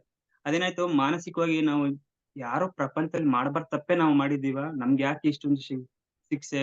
ನಮ್ಗೆ ಯಾಕೆ ಇಷ್ಟು ತೊಂದ್ರೆ ಕೊಡ್ತೈತೆ ಅನ್ನೋದೆಲ್ಲ ಬಾಳ ಮಾನಸಿಕವಾಗಿ ಕೊರ್ಗಿ ಅದು ಬಾಳ ಡಿಪ್ರೆಷನ್‌ಗೆ ಹೋಗ್ಬಿಟ್ಟಿದೆ. ಹೋಗ್ಬಿಟ್ಟಿದ್ದಾಗ ನಾನು ಹಿಂಗೆ ಸುಮಾರು ಸಂಸ್ಥೆಗೆ ಹೋಗಿದ್ದೀನಿ ನಾನು. ಹೇಳ್ಬೇಕು ಅಂದ್ರೆ ಎಲ್ಲಾ ಕಡೆ ಹೋಗಿ ಎಲ್ಲಾ ಮೆಡಿಟೇಷನ್ ಸುಮಾರು ತರ ಮೆಡಿಟೇಷನ್ ಮಾಡ್ದೆ. ಹೇಳ್ಬೇಕು ಅಂದ್ರೆ ಬ್ರಹ್ಮಕುಮಾರಿ ಅವು ಎಲ್ಲಾ ಕಡೆ ಹೋಗಿದ್ ಬಂದಿದ್ದೀನಿ ನಾನು ಹೇಳ್ಬೇಕು ಅಂದ್ರೆ. ಎಲ್ಲಾ ಕಡೆ ಹೋಗಿದ್ ಬಂದ್ಮೇಲೆ ಲಾಸ್ಟ್ ನಾನು ಹಿಂಗೆ ಜೀವನ ಎಂಡಪ್ಪ ಇದು ಏನು ಅಂತದೇನಿಲ್ಲ ಲೈಫ್ ನೀ ಸತ್ತೋಗ್ಬಿಡು. ಆ ತರ ಫುಲ್ ಡಿಪ್ರೆಷನ್‌ಗಿತ್ತು. ಹಂಗಾದಾಗ ಹಿಂಗೆ PMC ಚಾನೆಲ್ ಅಂದ್ರೆ ನಾನು ಮೋಟಿವೇಶನ್ ವಿಡಿಯೋ ನೋಡ್ತಾ ಇದ್ದೆ. ಅದ್ರಲ್ಲಿ ಫೋನಲ್ಲಿ ನೋಡ್ಬೇಕಾದ್ರೆ PMCದು ಯಾವ್ದೋ ಒಂದು ಶೇರಿಂಗ್ ಬಂತು. ಬಂದಾಗ ನಾನು ಅನ್ಕೊಂಡೆ ಇವ್ರದೇನೋ ಚೆನ್ನಾಗೈತಲ್ಲ ನನ್ಗೆ ರಿಲೇಟಿವ್ ಆದಂಗಾಯ್ತು. ಅಂದ್ರೆ ಅವ್ರು ನನ್ ತರನೇ ಧ್ಯಾನಕ್ ಬಂದವ್ರು. ನನ್ ತರನೇ ಸಮಸ್ಯೆಗಳಿಂದ ಬಂದವ್ರು ಅಂತ ಗೊತ್ತಾಯ್ತು. ಹಂಗಾಗಿ ನಾನು ಇದು ಚೆನ್ನಾಗೈತಲ್ಲ ನೋಡ್ಬೇಕಲ್ಲ ಅಂತ ಆ ಚಾನೆಲ್ ಸಬ್ಸ್ಕ್ರೈಬ್ ಮಾಡ್ಕೊಂಡಿ ಅದನ್ನ ನೋಡ್ತಾ ಬಂದೆ. ನೋಡ್ತಾ ಬಂದಾಗ ಅದು ಇದಕ್ ಸಂಬಂಧಪಟ್ಟವ್ರು ಯಾರೋ ಈ ಮೈಸೂರಲ್ಲಿ ಇದ್ ಯಾವ ತರ ಅಂತ ನನಗ್ ಗೊತ್ತಿದ್ದಿಲ್ಲ. ನಾನಾಗ ಫುಲ್ಲು ಡಿಪ್ರೆಷನ್ ಇದ್ದಾಗ ಚನ್ನಬಸವಣ್ಣ ಅವ್ರದ್ದು ಪಿರಮಿಡ್ ಓಪನಿಂಗ್ ಇತ್ತು. ಅದ್ರದ್ದು ಹೆಡ್‌ಲೈನ್ಸ್ ಅಲ್ಲಿ ನಂಬರ್ ಹಾಕಿದೆ ಕೆಳಗಡೆ. ಆಗ ಅವ್ರಿಗೆ ಹಿಂದ್ಬಿಟ್ಟು ನಾನು ಒಂದ್ ಸೆಕೆಂಡ್ ಆಲೋಚನೆ ಮಾಡ್ದೆ. ಫೋನ್ ಮಾಡ್ದೆ, "ಅಣ್ಣ ಹಿಂಗಿದ್ದೀನಿ ಅಣ್ಣ. ಏನ್ ಮಾಡ್ಬೇಕು ಗೊತ್ತಾಗ್ತಾ ಇಲ್ಲ." ಅಂದಾಗ ಅವ್ರೇನು ಅನ್ನಿಲ್ಲಪ್ಪ, "ನೀನ್ ಎಲ್ಲಿದ್ದೀಯಾ?" ಅಂದ್ರೆ, "ಕೆಲ್ಸ ಮುಗಿಸ್ಕೊಂಡ್ ಮನೆಗ್ ಬಾ ಅಷ್ಟೇ" ಅಂದ್ರು. ಹೌದಾ ಅಂದ್ಬಿಟ್ಟು ನಾನು ಕೆಲ್ಸ ಮುಗಿಸಿ ಸಂಜೆ ಮನೆಗ್ ಓಡೋದೆ. ಹೋದಾಗ ಅವ್ರು ಅಣ್ಣ ಯಾರು ಅಂತ ಗೊತ್ತಿಲ್ಲ ನನ್ಗಾಗ. ಆಗ ಹೋದಾಗ ಅವ್ರು ಹೇಳಿದ್ರು, "ಧ್ಯಾನ ಮಾಡೋದ್ ಗೊತ್ತಪ್ಪ" ಅಂದ್ರು. "ಅಣ್ಣ ಗೊತ್ತಿಲ್ಲ ಅಣ್ಣ ಇದು ಇದ್ರದ್ ಐಡಿಯಾನೇ ಇಲ್ಲ" ಅಂದೆ. ಆಗ "ನೀನ್ ಏನು ಮಾಡ್ಬೇಡ, ನಾನ್ ಹೇಳಿದಷ್ಟೇ ಮಾಡ್ಬೇಕು" ಅಂದ್ರು. ನನ್ಗ್ ಆಗಿನ್ ಮೆಂಟಾಲಿಟಿ ಹೆಂಗಿತ್ತು ಅಂದ್ರೆ ನೀವು ಏನ್ ಮಾಡು ಅಂದ್ರು ನಾನ್ ಮಾಡಕ್ ಸೈ. ನೀವು ತಲೆ ಕೆಳಗ್ ಮಾಡಿ ನಿಂತ್ಕೋದ್ರು ನಿಂತ್ಕೊತೀನಿ ನನಗೆ ಮಾನಸಿಕ ನೆಮ್ಮದಿ ಬೇಕು. ಆ ಮೈಂಡ್‌ಸೆಟ್ ನನ್ಗಿತ್ತು. ಅವಾಗ ಏನ್ ಮಾಡ್ದೆ, "ನೀನ್ ಏನು ಮಾಡ್ಬಾರ್ದು ನಾನ್ ಹೇಳಿದಷ್ಟೇ ಮಾಡ್ಬೇಕು" ಅಂದ್ರು. "ಹೇಳಿ ಅಣ್ಣ" ಅಂದಾಗ, "ನೀನ್ ಮೇಲ್ಗಡೆ ಧ್ಯಾನ ಮಂದಿರ ಐತೆ. ಅಲ್ಲಿ ಹೋಗಿ ನಾನ್ ಹೇಳಿದಷ್ಟ್ ಮಾಡು. ಬರೀ ಉಸಿರಾಟ ಗಮನ ಮಾಡ್ತಾ ಅಷ್ಟೇ ಕೂರ್ಬೇಕು" ಅಂದ್ರು. ಹೌದಾ ಅಂದ್ಬಿಟ್ಟು ಮೇಲ್ ಹೋದೆ. ಮೇಲ್ ಹೋಗ್ ಕೂತಾಗ ನೀವ್ ನಂಬಲ್ಲ ನಾನು ಗೊತ್ತಾಗಿಲ್ಲ ಅದು ನನ್ ಮೈಮೇಲ್ ಪ್ರಜ್ಞೆನೇ ಇಲ್ಲ. 1.5 ಗಂಟೆ ಟೈಮ್ ಕೂತಿದ್ದೀನಿ ಆಲ್‌ಮೋಸ್ಟ್. ನನ್ನೊಳಗೆ ಅಂದ್ರೆ ಈ ನತ್ತಿಯಿಂದ ಏನೋ ಒಳಗಡೆ ಆ ಎನರ್ಜಿ ಪಾಸ್ ಆಗೋದ್ ಗೊತ್ತಾಗ್ತಿತ್ತು ನನ್ ಒಳಗಡೆ ಅಂದ್ರೆ ಈ ನೆಲ ಹಿಂಗೆ ಬೋರ್‌ವೆಲ್ ಕೊರ್ದಿ ಒಳಗಡೆ ಪೈಪು ಹಾಗ್ ಹೋಗುತ್ತೋ ಆತರ ಒಳಗಡೆ ಫುಲ್ ಫೋರ್ಸ್ ಆಗಿ ಒಳಗಡೆ ಬರ್ತಾ ಇತ್ತು ನನ್ಗೆ ಒಳಗಡೆ. ನನಗೆ ಕಣ್ ಬಿಡೋಣ ಅಂದ್ರೆ ಕಣ್ ರೆಪ್ಪೆ ಹಿಂಗೆ ಹಿಡ್ದಂಗೆ. ಕೈ ಲಾಕ್ ಆಗುತ್ತೆ. ಕೈ ಬಿಡ್ಸಕ್ ಆಗ್ತಿಲ್ಲ. ದೇಹ ಒಂಥರ ಫುಲ್ಲು ಹಗುರ ಐತೆ. ನನ್ಗ್ ಗೊತ್ತಾಗ್ತಾ ಇಲ್ಲ ಗಾಳಿ ತೇಲ್ದಂಗ್ ಆಗ್ತಿತ್ತು. ಅಷ್ಟೊತ್ತಿಗೆ 1.5 ತಾಸಾಯ್ತು. ನನ್ಗೆ ಯಾವ್ದೋ ಫೋನ್ ಬಂದ್ಬಿಡ್ತು. ನಾನ್ ಸೈಲೆಂಟ್ ಮಾಡಿರ್ತಾರೆ ಗೊತ್ತಿಲ್ಲ ನನಗೆ ಅಷ್ಟು. ಫೋನ್ ಬಂದ್ಬಿಡ್ತು ನೋಡಿದ್ರೇನು ಆಲ್‌ಮೋಸ್ಟ್ 1.5 ಗಂಟೆ ಟೈಮ್ ಹತ್ರ ಕೂತಿದ್ದೀನಿ. ಆ ಟೈಮಿಂಗ್ಸ್ ನಾನು ಪೂರಾ ನೋಡಿದ್ದೆ. ಆಗ ಚೆನ್ನಾಗ್ ಅನ್ಸ್ತು ಅಂದ್ಬಿಟ್ಟು ಕೆಳಗಡೆ ಹೋಗಿ ಅಣ್ಣಂಗೆ ಹೇಳ್ದೆ. ಹೇಳ್ದಾಗ ಅಣ್ಣ ಅಂದ್ರು, "ಚೆನ್ನಾಗ್ ಒಳ್ಳೆ ಗುಡ್ ಎಕ್ಸ್‌ಪೀರಿಯನ್ಸ್. ನೀನೇನು ಮಾಡ್ಬೇಡ. ನಮ್ದು ಆನ್‌ಲೈನ್ ಕ್ಲಾಸ್ ಐತೆ. ಕಂಟಿನ್ಯೂ ಆಗಿ ನೀನು ಇದ್ ಮಾಡು" ಅಂದ್ರು. ಆಗ ಆ ಅಕ್ಕ ಇತ್ತಿಲ್ಲ. ಅನಿತಕ್ಕ ಅವರು ಹೊರಗಡೆ ಡೆಲಿವರಿಗೆ ಅಂತ ಹೋಗಿದ್ರು. ಆಗ ಅಣ್ಣ ಒಬ್ಬರೇ ಮನೇಲಿ ಇರ್ತಿದ್ರು. ಆಗೇನಾಯ್ತು ನನಗೆ ಎವ್ರಿ ಡೇ ಅವು ಡೈಲಿ ಹೋಗು ಅವ್ರೊಬ್ಬರೇ ಇರ್ತಿದ್ರು. ಅವ್ರ ಜೊತೆನೆ ಅಡಿಗೆ ಮಾಡು, ಊಟ ಮಾಡು ಜೊತೆಲೆ. ನೈಟ್ ಎಲ್ಲ ಹೋಗಿ ಧ್ಯಾನಕ್ ಕೂರು. ಅದೆಂಗೆ ಅಂದ್ರೆ 3 ತಿಂಗಳು ಅಕ್ಕ ಬರೋಗಿಂತ ಅದು ಪಿರಮಿಡ್‌ನ ಮನೆ ಮಾಡ್ಕೊಬಿಟ್ಟು. ನಮ್ಮ ನಮ್ ಗಣೇಶ ಇದ್ದ. ಅವನು ನನ್ ಬಂದು ಒಂದು 15 ದಿನಕ್ಕೇನೋ ಅವನಿಗೂ ಹಿಂಗ್ ಐತೆ ಬಾರೋ ಅಂತ ಹೇಳ್ದೆ ಬಂದ. ಇಲ್ಲ ಅಂದ್ರು ಸಂಜೆ ಕೆಲ್ಸ ಹೋಗು, ಓಡ್ ಬಾ, ಕೈ ಕಾಲ್ ತೊಳ್ಕೊಂಡು ಮನೆ ಅಣ್ಣನ್ ತಗ ಬಾ, ಜೊತೆಲಿ ಅಡ್ಗೆ ಮಾಡ್ಕೊ ಇಬ್ರು ಜೊತೆ ಸೇರ್ಕೊಂಡು, ಊಟ ಮಾಡು, ಫುಲ್ ನೈಟ್ ಎಲ್ಲ ಧ್ಯಾನ ಮಾಡು. ಆ ತರ ಹೆಂಗೆ ಅಂದ್ರೆ 3 ತಿಂಗಳು ನೀವ್ ನಂಬಲ್ಲ. ನನ್ಗ್ ಆವಾಗ ರಿಯಲೈಸ್ ಆಗಿದ್ದು ಓಹ್! ನಾನು ದೇಹ ಅಲ್ಲ ಆತ್ಮ. ನಂಗ್ ಸಾವೇ ಇಲ್ಲ ನಾನ್ ಯಾಕ್ ಭಯ ಪಡ್ಬೇಕು ಅನ್ನೋದು ನನ್ಗ್ ಆವಾಗ ಮನವರಿಕೆ ಆಗಿದ್ದು. ಈ ದುಃಖ ಯಾಕೆ? ದುಃಖ ಏನಕ್ಕೆ ಅಂದ್ರೆ ನಾನೆಲ್ಲ ಪ್ರಾಪಂಚಿಕವಾಗಿ ನೋಡ್ತಾ ಇದ್ದೀನಿ. ಅಂದ್ರೆ ಈ ದೇಹದ ಪರವಾಗಿ ನಾನ್ ನೋಡ್ತಾ ಇದ್ದೀನಿ. ಅದಕ್ಕೆ ದುಃಖ ಅಲ್ವಾ? ಹಂಗ ನನ್ಗೆಲ್ಲ ಮನವರಿಕೆ ಆಯ್ತು. ಅಂದ್ರೆ ನನ್ನ ಆತ್ಮ ನಂಗ್ ಸಾವೇ ಇಲ್ಲ. ನಂಗ್ ಯಾಕ್ ಭಯ? ನನ್ ಮನೆ, ನನ್ ಆಸ್ತಿ, ನನ್ ಕಾರು, ನನ್ ಸ್ಕೂಟ್ರು, ನನ್ ಹೆಂಡ್ತಿ, ನನ್ ಮಕ್ಳು ಯಾವ್ದ್ ನಂದಿಲ್ಲಿ? ನಂದು ಅನ್ನೋದ್ ಯಾರು? ನನ್ನವನವ್ರು ಯಾರು? ಅನ್ನೋದೆಲ್ಲ ಆಗೆಲ್ಲ ರಿಯಲೈಸ್ ಆಯ್ತಾ ಬಂತು. ಓಹ್! ಇದ್ ಯಾವ್ದು ನಂದಲ್ಲ. ನಾನ್ ಬಂದಿರೋದು ಒಬ್ಬನೇ. ನಾನು ಒಬ್ಬನೇ ಬಂದಿದ್ದೀನಿ. ಒಬ್ಬನೇ ಹೋಗ್ಬೇಕು. ಅಂತ ಅದೆಲ್ಲ ರಿಯಲೈಸ್ ಆಯ್ತಾ 3 ತಿಂಗಳು ಪಿರಮಿಡ್‌ನ ಮನೆ ಮಾಡ್ಕೊಂಡು ಒಳ್ಳೆ ಎಕ್ಸ್‌ಪೀರಿಯನ್ಸ್. ಅವಾಗಿಂದ ನನ್ನ ಲೈಫ್ ಪರ್ಪಸ್ ಗೊತ್ತಾಯ್ತು. ಓಹೋ! ನಾವೆಲ್ಲ ಇಲ್ಲಿ ಸೇವೆ ಮಾಡಕ್ ಬಂದಿದೀವಿ. ಇನ್ನೊಬ್ರಿಗೆ ಸೇವೆ ಮಾಡಿ ಧ್ಯಾನ ಹೇಳ್ಕೊಡಕ್ ಬಂದಿದೀನಿ ಅನ್ನೋದೆಲ್ಲ ರಿಯಲೈಸ್ ಆಗಿ ಅವಾಗಿಂದ ಇವತ್ವರೆಗೂ ನೋಡಿ ಧ್ಯಾನ, ಧ್ಯಾನ, ಧ್ಯಾನ. ಎಲ್ಲಿ ಕೂತ್ರು ಧ್ಯಾನ, ನಿಂತ್ರು ಧ್ಯಾನ. ಆ ತರ ಆ ಧ್ಯಾನನೇ ಒಂದು ಜೀವನ ಆಗ್ಬಿಟ್ಟೈತೆ. ಅದ್ ಹೇಳ್ಬೇಕು ಅಂದ್ರೆ ನೋಡಿ ಅದೇ ಡಿಸೆಂಬರ್ ಬಂದಿ ನಾನು 5ನೇ ತಾರೀಕು ಡಿಸೆಂಬರ್ ಬಂದೆ. ಅಣ್ಣ ಯಾರು ಅಂತ ಪರಿಚಯ ಆದ್ರು. ಅವತ್ತೇ ಅಣ್ಣ ಕೆಳಗಡೆ ನಾನು ಧ್ಯಾನಕ್ ಬಂದ್ ಕೆಳಗಡೆ ಕೂತಿ ಅವ್ರ ಮನೆಗ್ ಕೂತಿದ್ದೀನಿ. ಅಣ್ಣ ಅಂದ್ರು, "ಕಡ್ತಾಲ್‌ಗ್ ಹೋಗ್ತಿದೀನಿ ಬರ್ತೀಯೇನೋ?" ಅಂದ್ರು. ನನ್ಗೆ ಗೊತ್ತಿಲ್ಲ ನನ್ಗೆ. ಕಡ್ತಾಲ್ ಹೋಗ್ತಿದೀವಿ. ಅದು ನಾನ್ ಧ್ಯಾನ ಮುಗಿಸ್ಕೊಂಡ್ ಬಂದು ಕೆಳಗಡೆ ಕೂತೆ. ಅವತ್ತೇ ಏನೋ ಕಡ್ತಾಲ್ ಹೋಗೋ ಬಗ್ಗೆ ಏನೋ ಮಾತಾಡ್ತಾ ಇದ್ರು. ನನ್ಗ್ ಐಡಿಯಾ ಇಲ್ಲ. ಹಿಂಗೆ ಕಡ್ತಾರ ಅನ್ನೋದೈತೆ ನೀನ್ ಬರ್ತೀಯ ಅಂದ್ರು. ಅಣ್ಣ ನೀವ್ ಎಲ್ಲಿ ಕರ್ದ್ರು ಸರಿ ನಾನ್ ಬರ್ತೀನಿ. ಅದಾದ್ಮೇಲೆ ಹೌದಾ ಸರಿ ಅಂದ್ಬಿಟ್ಟು ಅವತ್ತೇ ಟಿಕೆಟ್ ಬುಕ್ ಮಾಡ್ದೆ ನೋಡಿ. ಡಿಸೆಂಬರ್ 5ನೇ ತಾರೀಕು ಧ್ಯಾನಕ್ ಬಂದೆ. 23ನೇ ತಾರೀಕಿಗೆ ಕರ್ತಾಲ್‌ಗ್ ಹೋದಂಗಾಯ್ತು. ಅದೇ ತಿಂಗಳಲ್ಲಿ. ಹೋಗಿ ನನ್ ಪುಣ್ಯಕ್ಕೆ ಸರ್ ನೋಡ್ದಂಗಾಯ್ತು. ಆ ಟೈ ಆ ಟೈಮಲ್ಲಿ ಸರ್ ಇದ್ರು.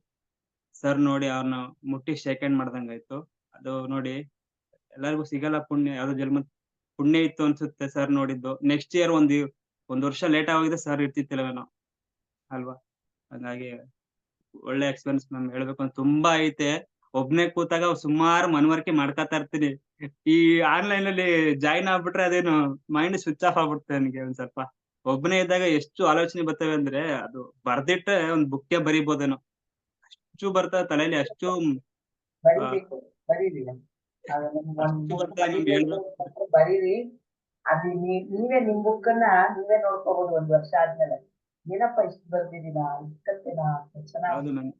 3 ವರ್ಷದಲ್ಲಿ ಹೇಳ್ಬೇಕಂದ್ರೆ ಬಾಳ ಅನುಭವ ಆಗೈತೆ ಅದು. ಹೇಳ್ಬೇಕಂದ್ರೆ ನಮ್ಮ ಮನೇಲಿ ಹಂಗೆ ಮನೇಲೂ ಅಷ್ಟೇ ನಾನ್ ವೆಜ್ ತಿಂತಾ ಇದ್ರು ಅಮ್ಮ ಎಲ್ಲ. ನಾನ್ ಚನ್ನಬಸವಣ್ಣಂಗೆ ಹೇಳ್ತಿದ್ದೆ, "ಅಣ್ಣ ಹಿಂಗೆ ಅಮ್ಮ ಬಾಳ ಇನ್ನೋಸೆಂಟ್. ಅವ್ರು ಆಧ್ಯಾತ್ಮ ಅಂದ್ರೆ ದೇವ್ರು ದಿಂಡ್ರು ಅಂದ್ರೆ ಬಾಳ ಭಕ್ತಿ. ಇನ್ನೊಬ್ರಿಗೆ ಕಷ್ಟ ಅಂದ್ರೆ ಅನುಕಂಪದಿಂದ ಕೈ ಕೊಡ್ಬೇಕು ಅನ್ನೋದೆಲ್ಲ ಅವ್ರಲ್ಲಿ ಐತೆ. ಆದ್ರೆ ಧ್ಯಾನಕ್ ಬರ್ತಲ್ಲ ಮನೇಲಿ ನಾನ್ ವೆಜ್ ನಿಲ್ಬೇಕು" ಅಂತ ಅಂದೆ. ಅದಕ್ಕೆ ಅವ್ರಂದ್ರು, "ನೀನೇನು ಮಾಡ್ಬೇಡ ಮನೇಲಿ ಸಾಧನೆ ಮಾಡು. ಜಾಸ್ತಿ ನೀನ್ ಸಾಧನೆ ಮಾಡ್ದಷ್ಟು ಮನೆ ಆಟೋಮೆಟಿಕ್ ಆಗಿ ಬಿಡ್ತಾರೆ" ಅಂದ್ರು. ನಾನು ಧ್ಯಾನಕ್ ಬಂದು ಅದೇ ಒಂದ್ ವಾರಕ್ಕೆ ಬಿಟ್ಬಿಟ್ಟೆ ನಾನ್ ವೆಜ್ ತಿನ್ನೋದು. ಇವತ್ವರೆಗೂ ನಾನ್ ಮುಟ್ಟಿಲ್ಲ ಅದ್ರ ಬಗ್ಗೆ. ಒಂದು ಬೇಕರಿಗೆ ಹೋಗಿ ಅವತ್ತಿಂದಾನೇ ಬೇಕರಿ ಐಟಮ್ಸು ಬಿಟ್ಟೆ. ಕೇಕು, ಮೊಟ್ಟೆ ಯಾವ್ದ್ರ ಬಗ್ಗೆ ಯಾಕಂದ್ರೆ ಈಗ ಯಾವ್ದ್ರಲ್ಲಿ ಹಾಕ್ತಾರೆ ಯಾವ್ದ್ರಲ್ಲಿ ಬಿಡ್ತಾರೋ ಗೊತ್ತಿಲ್ಲ. ಅದಕ್ಕೆ ಬೇಕರಿ ಐಟಮ್ಸೇ ಬೇಡ. ಯಾವ ಒಂದ್ ಚಾಕ್ಲೇಟು ಬೇಡ ಅಂದ್ಬಿಟ್ಟು ಅದ್ ಬಿಟ್ಬಿಟ್ಟೆ. ಈ ಧ್ಯಾನ ಮನೇಲಿ ಅಮ್ಮನ ಸುಧಾ ನಾನು ಬಿಟ್ಟು ಒಂದು 8 ತಿಂಗಳಿಗೆ ನಾನ್ ನೋಡ್ದಂಗೆ ಮನೇಲಿ ಇಂಥದ್ದು ಸ್ಟಾಪ್ ಆಗೋಯ್ತು. ಇವತ್ವರೆಗೂ ಮನೇಲಿ ಅಮ್ಮನೂ ತಿಂದಿಲ್ಲ. ಯಾರು ಫುಲ್ಲು ಶಾಕಾಹಾರಿ ಆಗ್ಬಿಟ್ಟೈತೆ ನಮ್ ಮನೆ ಹೇಳ್ಬೇಕು ಅಂದ್ರೆ. ಅಷ್ಟು ಬದಲಾವಣೆ. ಆಮೇಲೆ ಮನೆಗೆ ಬಂದ್ರೆ ಫಸ್ಟ್ ಎಲ್ಲ ನಾನ್ ವೆಜ್ ಮಾಡ್ಬೇಕಾದ್ರೆ ಕಿರಿಕಿರಿ ಅನ್ಸಿತ್ತು ಮನೇಲಿ. ಅಂದ್ರೆ ಸಣ್ಣ ಪುಟ್ಟ ಮಾತ್ಗೆಲ್ಲ ಒಂಥರ ಮನಸ್ತಾಪ ಆಗೋದು, ಕಿರಿಕಿರಿ ಜಗಳ ಆಡೋದು. ಮನೆಗ್ ಬಂದು ಏನೋ ಪ್ರೆಷರ್ ಅನ್ಸ್ತಿತ್ತು, ಒತ್ತಡ, ಕಿರಿಕಿರಿ ಅನ್ಸಿತ್ತು ಮನೆಗ್ ಬಂದ್ರೆ. ಈಗ ಯಾವಾಗ ನಾನ್ ವೆಜ್ ಬಿಟ್ಟ ಮೇಲೆ ಮನೆಗ್ ಬಂದ್ರೆ ಏನೋ ಒಂಥರ ಪ್ರಶಾಂತತೆ, ಮನೆಯೊಳಗೆ ಒಂಥರ ಪಾಸಿಟಿವ್ ಎನರ್ಜಿ ಆ ತರ ಫೀಲ್ ಮನೆ ಹೇಳ್ಬೇಕು ಅಂದ್ರೆ. ಕಾಮ್ ಆಗಿರ್ತೀವಿ. ಆಮೇಲೆ ಯಾವ್ದಾರ ಸಮಸ್ಯೆ ಬಂದ್ರೆ ಫಸ್ಟ್ ಎಲ್ಲ ಒಂದ್ ಸಣ್ಣ ಸಮಸ್ಯೆಗೆ ದೊಡ್ಡ ಬೆಟ್ಟ ಮಾಡ್ಕೊಂಡಿ ಜಗಳ ಮಾಡ್ತಿದ್ವು ಮನೆಗಳಲ್ಲಿ. ಯಾಕಂದ್ರೆ ನಾನ್ ವೆಜ್ ಮಾಡ್ಬೇಕಂದ್ರೆ ಅಂದ್ರೆ ನಾವು ಮಾಂಸಾಹಾರ ಅಂದ್ರೆ ರಾಕ್ಷಸನ ಗುಣ ಅದು. ಅಂದ್ರೆ ತಿಂದು ತಿಂದು ಅದು ರಾಕ್ಷಸತನನೇ ಆಡ್ತಿದ್ವು ಮನೆಯೊಳಗೆ. ಈಗ ನಾನ್ ಬಿಟ್ಟ ಮೇಲೆ ಮನೇಲಿ ಬಂದು ಯಾವ್ದೋ ಸಮಸ್ಯೆ ಬತ್ತಾ ಈಗ ಪರಿಹಾರ ಹುಡ್ಕೋದು ಹೆಂಗೆ ಅಷ್ಟೇ. ಜಗಳ ಪಗಳ ಅದೇನೂ ಇಲ್ಲ. ಈಗ ನೆಕ್ಸ್ಟ್ ಆಗೋಯ್ತಪ್ಪ ಇದಕ್ಕೆ ಪರಿಹಾರ ಏನ್ ಮಾಡ್ಬೇಕು ಆ ತರ ಮೆಂಟಾಲಿಟಿ ಬಂದ್ಬಿಟ್ಟೈತೆ. ಮನೇಲಿ ಅಷ್ಟು ಪಾಸಿಟಿವ್ ಆಗಿದ್ದೀವಿ. ಹೇಳ್ಬೇಕಂದ್ರೆ ಅದು ಸೂಪರ್ ಮ್ಯಾಮ್ ಅದು. ಧ್ಯಾನ ಅಂದ್ರೇನೆ ಅದು ನಾ ಹೇಳ್ದ್ನಲ್ಲ ಸಂಜೀವಿನಿ ಅದು. ಅಮೃತ ಅದು. ಡೈಲಿ ಸೇವನೆ ಮಾಡ್ತಾ ಇರ್ಬೇಕು. ನೋಡಿ ನಾನು ಅದಕ್ಕೇನೆ ಪಿರಮಿಡ್ ಮನೇಲೇ ನಾನು ಅದಕ್ಕೇನೆ ಕೂರಕ್ಕೆ ಅಂತಾನೆ ಪಿರಮಿಡ್ ಹಾಕಬಿಟ್ಟಿದೀನಿ ನೋಡಿ. ಇಲ್ಲಿ ಧ್ಯಾನ ಮಾಡಕ್ಕೆ ಅಂತಾನೆ ಒಂದ್ ಜಾಗ ಮಾಡ್ಬಿಟ್ಟಿದ್ದೀನಿ ಅದಕ್ಕೋಸ್ಕರನೇ. ಮನೇಲಿ ಅದಕ್ಕೊಂದು ಸ್ಥಳ ಯಾಕಂದ್ರೆ ಮಲಗೋ ಜಾಗದಲ್ಲಿ ಮಾಡ್ಬಾರ್ದು ಅಂತ ನನಗ್ ಅನ್ಸುತ್ತೆ. ಯಾಕಂದ್ರೆ ಈಗ ನಾವು ಮಲಗಿ ಜಾಗ ಏನ್ ಮಾಡ್ಬಿಟ್ಟಿರ್ತೀವಿ, ಅಲ್ಲಿ ನಮ್ಗೆ ಹೋಗ್ ಕೂತ್ರೆ ಮಲಗ್ಬೇಕು ಅನ್ಸ್ತಾನೆ ಅನ್ಸ್ತಾ ಇರ್ತದೆ. ಯಾಕಂದ್ರೆ ಆ ಮೈಂಡ್ ಸೆಟ್ ಆಗ್ಬಿಟ್ಟಿತ್ತೆ. ಈಗ ನಾವು ಒಂದ್ ಕಡೆ ಹೋಗ್ ಕೂತ್ರೆ ಅಲ್ಲಿ ಊಟ ಮಾಡೋ ಜಾಗ, ಮಲಗೋ ಜಾಗ ಅದು ಮೈಂಡ್ ಫಿಕ್ಸ್ ಅಲ್ವಾ? ಅಲ್ಲಿ ಹೋಗ್ ಕೂತ್ರೆ ಆಟೋಮೇಟಿಕ್ ಆಗಿ ನಿಮ್ ಧ್ಯಾನ ಹೊರ್ಟೋಗ್ಬಿಡ್ತೀನಿ ನಾನು ಆ ಸ್ಟೇಜ್‌ಗೆ. ಅದೊಂದ್ ಜಾಗ ಅಲ್ಲಿ ಕೂತ್ರೆ ಆತರ ಪಾಸಿಟಿವ್ ಧ್ಯಾನ ಮಾಡಿ ವೈಬ್ರೇಷನ್ ಸೃಷ್ಟಿ ಆಗೈತೆ ಅದ್ರಲ್ಲಿ ಹೇಳ್ಬೇಕು ಅಂದ್ರೆ. Thank you ma'am. ಅದು ಸುಮಾರ್ ಐತೆ ಹೇಳ್ಬೇಕು ಅಂದ್ರೆ. ತೀರ್ದು ಹೇಳ್ತಾ ಇದ್ರೆ ಡೈಲಿ. ಆದ್ರೆ ಅದು ಏನೋ ಧ್ಯಾನ ಮಾಡ್ತಾರಲ್ಲ, ಮ್ಯಾಮ್? ಎಲ್ಲರೂ ಧ್ಯಾನ ಮಾಡ್ತಾರ ನಿಮ್ ಮನೇಲಿ ಇವಾಗ? ಮ್ಯಾಮ್ ಮಾಡ್ತಾರೆ. ಅಮ್ಮ ಮಾಡ್ತಾರೆ. ಅಮ್ಮ ಮಲಗ್ಬೇಕಾದ್ರೆ ಮಾಡ್ತಾರೆ. ಅಣ್ಣನ್ ಮಗಳು ಮಧ್ಯೆ ನಾನು ಅವಳಿಗೆ ಟೆಸ್ಟ್ ಇದ್ದಾಗೆಲ್ಲ ಫೋರ್ಸ್ ಮಾಡ್ತೀನಿ. ಮಾಡು. ಆಮೇಲೆ ಅವಳಿಗೆ ಟ್ಯೂಷನ್ ಅಲ್ವಾ? ಟ್ಯೂಷನ್ ಇಂದ ಬಂದ್ಮೇಲೆ ಮಾಡು ಅಂತೀನಿ. ಅಮ್ಮ ಒಟ್ಟಲ್ಲಿ ಮಾರ್ನಿಂಗ್ ಮಾಡಲ್ಲ. ಮಲಗ್ಬೇಕಾದ್ರೆ ನಾನ್ ನೋಡಿದೀನಿ ಸುಮಾರು. ಅಂದ್ರೆ ನಾನು ಕಂಡೀಷನ್ ಮಾಡ್ತೀನಿ ಮಾಡ್ಲೇಬೇಕು ಅದನ್ನಂತ. ಯಾಕಂದ್ರೆ ನೀವ್ ಮಲಗ್ಬೇಕಾದ್ರೆ ಮಾಡ್ಬಿಟ್ಟು ಬೆಳಗ್ಗೆನೇ ಮಾಡಿ ಅಂತ ಹೇಳ್ತೀನಿ. ಆದ್ರೂ ಒಂದ್ ಸಲಿ ಅವ್ರು ಎದ್ಬಿಡ್ತಾರೆ ಬೇಗ ನನಗಿಂತ ಮುಂಚೆ. ಹಂಗಾಗಿ ನೈಟ್ ಮಾತ್ರ ಕಂಪಲ್ಸರಿ ಮಾಡೇ ಮಲ್ಗೋದವ್ರು. ನಾನ್ ನೋಡಿದೀನಿ ಸುಮಾರು. ಮ್ಯೂಸಿಕ್ ಎಲ್ಲ ಹಾಕೊಟ್ಟಿದ್ದೆ ಅದು ಹೇಳ್ಕೊಟ್ಟಿದೀನಿ ಹೆಂಗೆ ಹಾಕೊಳ್ಳೋದು ಫೋನಲ್ಲಿ ಅಂತ. ಅದು ಡೈಲಿ ಮಾಡ್ತಾರೆ ಮನೇಲಿ. ಚೆನ್ನಾಗಿದೆ ಅದು. ಮನೇದು ವೈಬ್ರೇಷನ್ನೇ ಬೇರೆ ಧ್ಯಾನಕ್ಕೆ ಬಂದ್ಮೇಲೆ. ಆಮೇಲೆ ಕೆಲ್ಸಗಳಾಗ್ತವೆ ನಮ್ಗೆ ನೀವ್ ನಂಬಲ್ಲ. ಮೊದ್ಲೆಲ್ಲ ಯಾವ್ದಾರು ಕೆಲ್ಸ ಆಗ್ಲಿಲ್ಲ ಅಂದ್ರೆ ಚಡಪಡಿಸ್ತಿದ್ವು. ಈ ಕೆಲ್ಸ ಆಗ್ತಿಲ್ಲ. ಈಗ ಹಂಗಲ್ಲ. ಆ ಕೆಲ್ಸ ಯಾವ್ದೋ ಒಂದ್ ಕೆಲ್ಸ ಆಗ್ಬೇಕಾ ಅಷ್ಟೇ. ಆ ಥಾಟ್ ರಿಲೀಸ್ ಮಾಡ್ಬಿಟ್ರೆ ಆಟೋಮೇಟಿಕ್ ಆಗಿ ಕೆಲ್ಸ ಆಗ್ತೈತೆ. ನಾವೇನು ತೀರಾ ಅದ್ರ ಬಗ್ಗೆ ತಲೆ ಕೆಡಿಸ್ಕೊಳ್ಳೋ ಅವಶ್ಯಕತೆ ಇಲ್ಲ. ಏನೋ ಹಿಂಗ್ ಮುಂದ್ ಮಾಡ್ಬೇಕಿತ್ತು ಅಷ್ಟೇನಾ? ಅಷ್ಟೇ ಆಟೋಮೇಟಿಕ್ ಆಗಿ ಕೆಲ್ಸ ಆಗ್ತಿರ್ಲಿಲ್ಲ ಅಂದ್ರೆ ಇದೇನೋ ಗೊತ್ತಿಲ್ಲ ಅದು ಮನೇಲಿ ಆ ವೈಬ್ರೇಷನ್ ಸ್ಟಾರ್ಟ್ ಆಗುತ್ತೆ. ಧ್ಯಾನ ಮಾಡ್ತಾ ಇದ್ರೆ ಮನೆ ವೈಬ್ರೇಷನ್ನೇ ಬೇರೆ. ಅದು ಅಟ್‌ಲೀಸ್ಟ್ ಧ್ಯಾನದವ್ರಿಗೆ ಗೊತ್ತಾಗೋದು ಮನೆಯೊಳಗೆ ಏನು ವಾತಾವರಣ ಅನ್ನೋದು. ನಾನ್ ವೆಜ್ ಬಾಳ ಮ್ಯಾಮ್. ಯಾಕಂದ್ರೆ ನಾನು ಬದಲಾವಣೆ ಮಾಡಿದ್ದೆ ಹೈಯೆಸ್ಟ್ ನಾನ್ ವೆಜ್. ಧ್ಯಾನ ಒಂದ್ ಕಡೆ ಆದ್ರೆ ನಾನ್ ವೆಜ್ ಒಂದ್ ಕಡೆ ನನ್ಗೆ ಹೇಳ್ಬೇಕು ಅಂದ್ರೆ. ಅದು ಬಹಳ ಇಷ್ಟ. ಹಿಂಗಾಗಿ. ಓ, ಸೇವೆ ಆತರ ಏನಾದ್ರು ಮಾಡ್ತಾ ಇದ್ದೀರಾ? ಮ್ಯಾಮ್?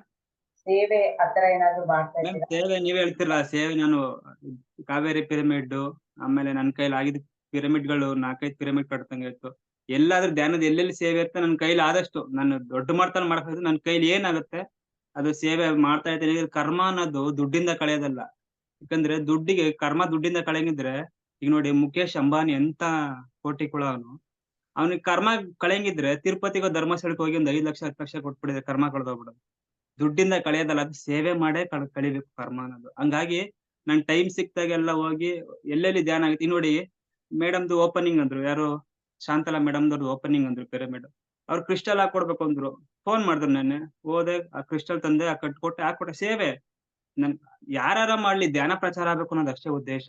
ಅಂದ್ರೆ ನನ್ ಕೈಲಿ ಏನ್ ಸೇವೆ ಆಯ್ತಿದೆ ಎಲ್ಲ ನಿರಂತರವಾಗಿ ಮಾಡ್ತಾ ಇರ್ತೀನಿ. ಅದ್ರಲ್ಲಿ ಏನಿಲ್ಲ. ನೋಡಿದಿರ ಧ್ಯಾನ ಪ್ರಚಾರಕ್ಕಾಗಲಿ ಎಲ್ಲಾ ಕಡೆ ಹೋಗ್ತೀನಿ. ಆಮೇಲೆ ಇದು ಮಾಡ್ತೀವಿ, ವೆಜಿಟೇರಿಯನ್ ರ್ಯಾಲಿಗಳು ಮಾಡ್ತೀವಲ್ಲ, ಎಲ್ಲಾ ಕಡೆನೂ ನನ್ ಕೈಲಿ ಆದಷ್ಟು ಸೇವೆ ಮಾಡ್ತೀನಿ. ಇಷ್ಟೇ ಮಾಡ್ತೀನಿ ಅಂತ ಹೇಳಕ್ಕಾಗಲ್ಲ. ನನ್ ಕೈಲಿ ಏನಾಗುತ್ತೆ ಅದು ನಿರಂತರವಾಗಿ ಸೇವೆ ಮಾಡ್ತೀನಿ. ನೋಡಿ ಕಡ್ತಾಲ್ಗ್ ಹೋಗಿದ್ದೆ, ನಿಮ್ಗೆ ಅದೊಂದು ಹೇಳ್ಬೇಕು.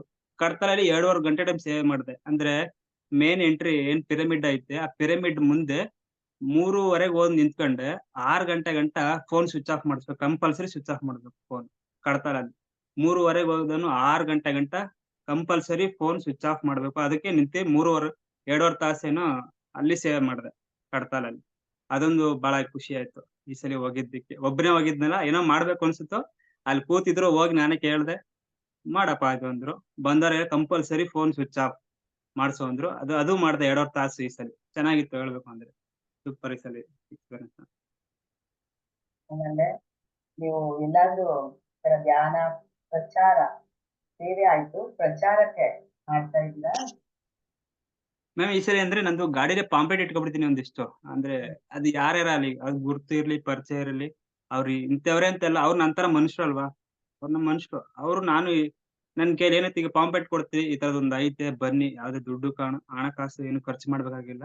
ಇದು ಬರೋದ್ರಿಂದ ಮಾನಸಿಕ ನೆಮ್ಮದಿ, ಆರೋಗ್ಯ ಸಮಸ್ಯೆ ಎಂತದಿದ್ರು ವಾಸಿ ಆಗುತ್ತೆ ಅಂತ ಅವ್ರಿಗೆ ನನ್ಗೆ ಏನ್ ಅನ್ಸುತ್ತೆ ಅದು ಹೇಳಿ, ಆ ಪಾಂಪ್ಲೆಟ್ ಕೊಟ್ಟಿ ಅವ್ರಿಗೆ ಅದ್ರ ಬಗ್ಗೆ ನನ್ ಗಾಡಿಲೇ ಒಂದಿಷ್ಟು ಪಾಂಪ್ಲೆಟ್ ಇಟ್ಕೊಂಡಿದೀನಿ. ಅದು ಎಂತವ್ರಾದ್ರೂ ಅಷ್ಟೇ, ಒಂದು ಅಂಗಡಿಗೆ ಹೋಗಿ ಏನೋ ಸಾಮಾನ್ ತರಕ್ ಹೋಯ್ತಿನ, ಪಾಂಪ್ಲೆಟ್ ಕೊಟ್ಟೆ ನಾನ್ ಮಾತಾಡ್ಸ್ಬಿಟ್ಟೆ, ನನ್ಗೆ ಏನ್ ಬೇಕೋ ಅದು ಆತರ ಮಾಡ್ತಾ ಇರ್ತೀನಿ. ಹೊಸಬ್ರು ಸಿಕ್ಕರು ಯಾರಾದ್ರೂ ಅಷ್ಟೇ, ನಮ್ ಬಿಲ್ಡಿಂಗ್ ಗಳಲ್ಲಿ ಕೆಲಸ ಮಾಡ್ತಿರ್ತೀವಿ, ಓನರ್ಗಳು ಅಷ್ಟೇ. ಓನರ್ಗಳು ಹೇಳ್ತಾ ಇರ್ತೀವಿ, ನಿರಂತರ ನನ್ ಕೆಲಸ ಏನಂದ್ರೆ ಹೇಳ್ತಾ ಹೋಗೋದಷ್ಟೇ. ಅವ್ರವ್ರ ಕರ್ಮ ಕಳೆದವ್ರು ಬರ್ತಾರೆ ಅಷ್ಟೇ ಅನ್ನೋದು ಐತೆ ಮ್ಯಾಮ್. ಚೆನ್ನಾಗಿದೆ ನಿಮ್ ಅನುಭವ. ಚಿಕ್ಕದಾಗಿದ್ರೂನು ಅಂದ್ರೆ ಏನು ಪೀಸ್ಫುಲ್ ಆಗಿ ನಿಮ್ಗೆ ಎಷ್ಟು ನೀವು ಬದಲಾವಣೆ ಅಲ್ಲ, ಪರಿವರ್ತನೆ. ಬದಲಾವಣೆ ಅಂದ್ರೆ ಹೋಗ್ತೀವಿ ಮತ್ ವಾಪಸ್ ಬಂದ್ಬಿಡ್ತೀವಿ, ಅಯ್ಯೋ ನಮ್ಗೆ ಆಗಲ್ಲ ಅಂತ, ಅದು ಬದಲಾವಣೆ. ಪರಿವರ್ತನೆ ಅಂದ್ರೆ ಇಲ್ಲ, ಹಿಂದೆಲ್ಲ ಬಿಟ್ಟು ಬಿಟ್ಟು ಮುಂದೊಂದು ಹೋಗ್ತಾ ಇರೋದೇ ಪರಿವರ್ತನೆ. ಅದು ನಿಮ್ಮಲ್ಲಿ ಇದೆ ಅಂತ ಮಾತಿಂದ ಗೊತ್ತಾಯ್ತು. ಅದ್ಭುತವಾಗಿದೆ. ಹೀಗೇನೆ ಪ್ರಚಾರ ಮಾಡ್ತಾ ಇರಿ, ಸೇವೆ ಮಾಡ್ತಾ ಇರಿ, ಧ್ಯಾನ ಮಾಡ್ತಾ ಇರಿ. ಒಳ್ಳೇದಾಗ್ಲಿ ಅಂತ ನಾವು ಮತ್ತೆ ನಮ್ಮ ಆಸೆ. ನಮ್ಗೆ thank you ma'am. Thank you so much. ನಿಮ್ಗೆ ಏನಾದ್ರು ಅನ್ಸಿದ್ರೆ ಕೃಷ್ಣವೇಣಿ ಮೇಡಮ್ ಮಾತಾಡಿ. ನಮಸ್ತೆ ಮೇಡಮ್. ನಮ್ಮೆಲ್ಲರ ಗುರುಗಳಾದ ಸುಭಾಷ್ ಪತ್ರಿಜಿ ಅವರಿಗೆ ಹಾಗೆ ಸ್ವರ್ಣಮಾಲಾ ಅಮ್ಮನವರಿಗೆ ನಮಸ್ಕರಿಸುತ್ತಾ, ನನ್ನ ಕೃಷ್ಣನ್ಗೆ ಒಂದೆರಡು ಮಾತುಗಳು ನನಗನ್ಸಿದ್ದ ಹೇಳ್ಬೇಕು ಅಂತ ಇಷ್ಟಪಡ್ತಾ ಇದ್ದೀನಿ ಮೇಡಮ್. ನಾನು ಕೃಷ್ಣ ತುಂಬಾ ಒಳ್ಳೆ ಹುಡುಗ. ಅಂದ್ರೆ ನನಗೆ ಈಗ ಪರಿಚಯ ಆದಾಗಿಂದ ನಾನ್ ಅನ್ಕೊಂಡಿದ್ದು, ಮತ್ತೆ ತುಂಬಾ ಚೆನ್ನಾಗಿ ಅವನ ಎಕ್ಸ್ಪೀರಿಯನ್ಸ್. ನಾನು ಅವ್ರನ್ನ ಮಾಸ್ಟರ್ನಕ್ಕಿಂತ ಹೆಚ್ಚಾಗಿ ಪುಟ್ಟ ಅಂದು ಅಭ್ಯಾಸ ಆಗ್ಬಿಟ್ಟಿದೆ. ಸಡನ್ ಆಗಿ ಹಾಗೆ ಬರುತ್ತೆ. ಕೃಷ್ಣ ತುಂಬಾ ಚೆನ್ನಾಗಿ ಒಂಥರ ಏನ್ ಹೇಳ್ಬೇಕು ಅಂತಾನೆ ಗೊತ್ತಾಗಲ್ಲ. ಅವನೇನಂತ ಏನು ಓದಿಲ್ಲ ಅಂತ ತುಂಬಾ ಸರಿ ಫೀಲ್ ಮಾಡ್ಕೊಂಡಿದ್ದಾನೆ ನನ್ನ ಹತ್ರ. ನಾನು ಅಷ್ಟು ಓದಿಲ್ಲ ಮೇಡಮ್ ನಾನು ಅಂತ. ಆದ್ರೆ ಅವನಿಗೆ ಜ್ಞಾನ ತುಂಬಾ ಚೆನ್ನಾಗಿದೆ. ನಂಗೆ ಅದ್ ಖುಷಿ ಅನ್ಸುತ್ತೆ ತುಂಬಾ. ಯಾಕೆಂದ್ರೆ ನಾವ್ ಒಂಚೂರು ಪಾರು ಓದಿರೋರೇ ಹೇಳಕ್ಕೆ, ನಾನ್ ಎಸ್ಪೆಷಲಿ ನನಗೆ ಮಾತಾಡು ಅಂದ್ರೆ ಮಾತಾಡಕ್ ಬರಲ್ಲ. ಹಾಡ್ ಹೇಳು ಅಂದ್ರೆ ಬೇಕಾದ್ರೆ ಒಂದ್ ಹಾಡ್ ಹೇಳ್ಬಿಡ್ತೀನಿ.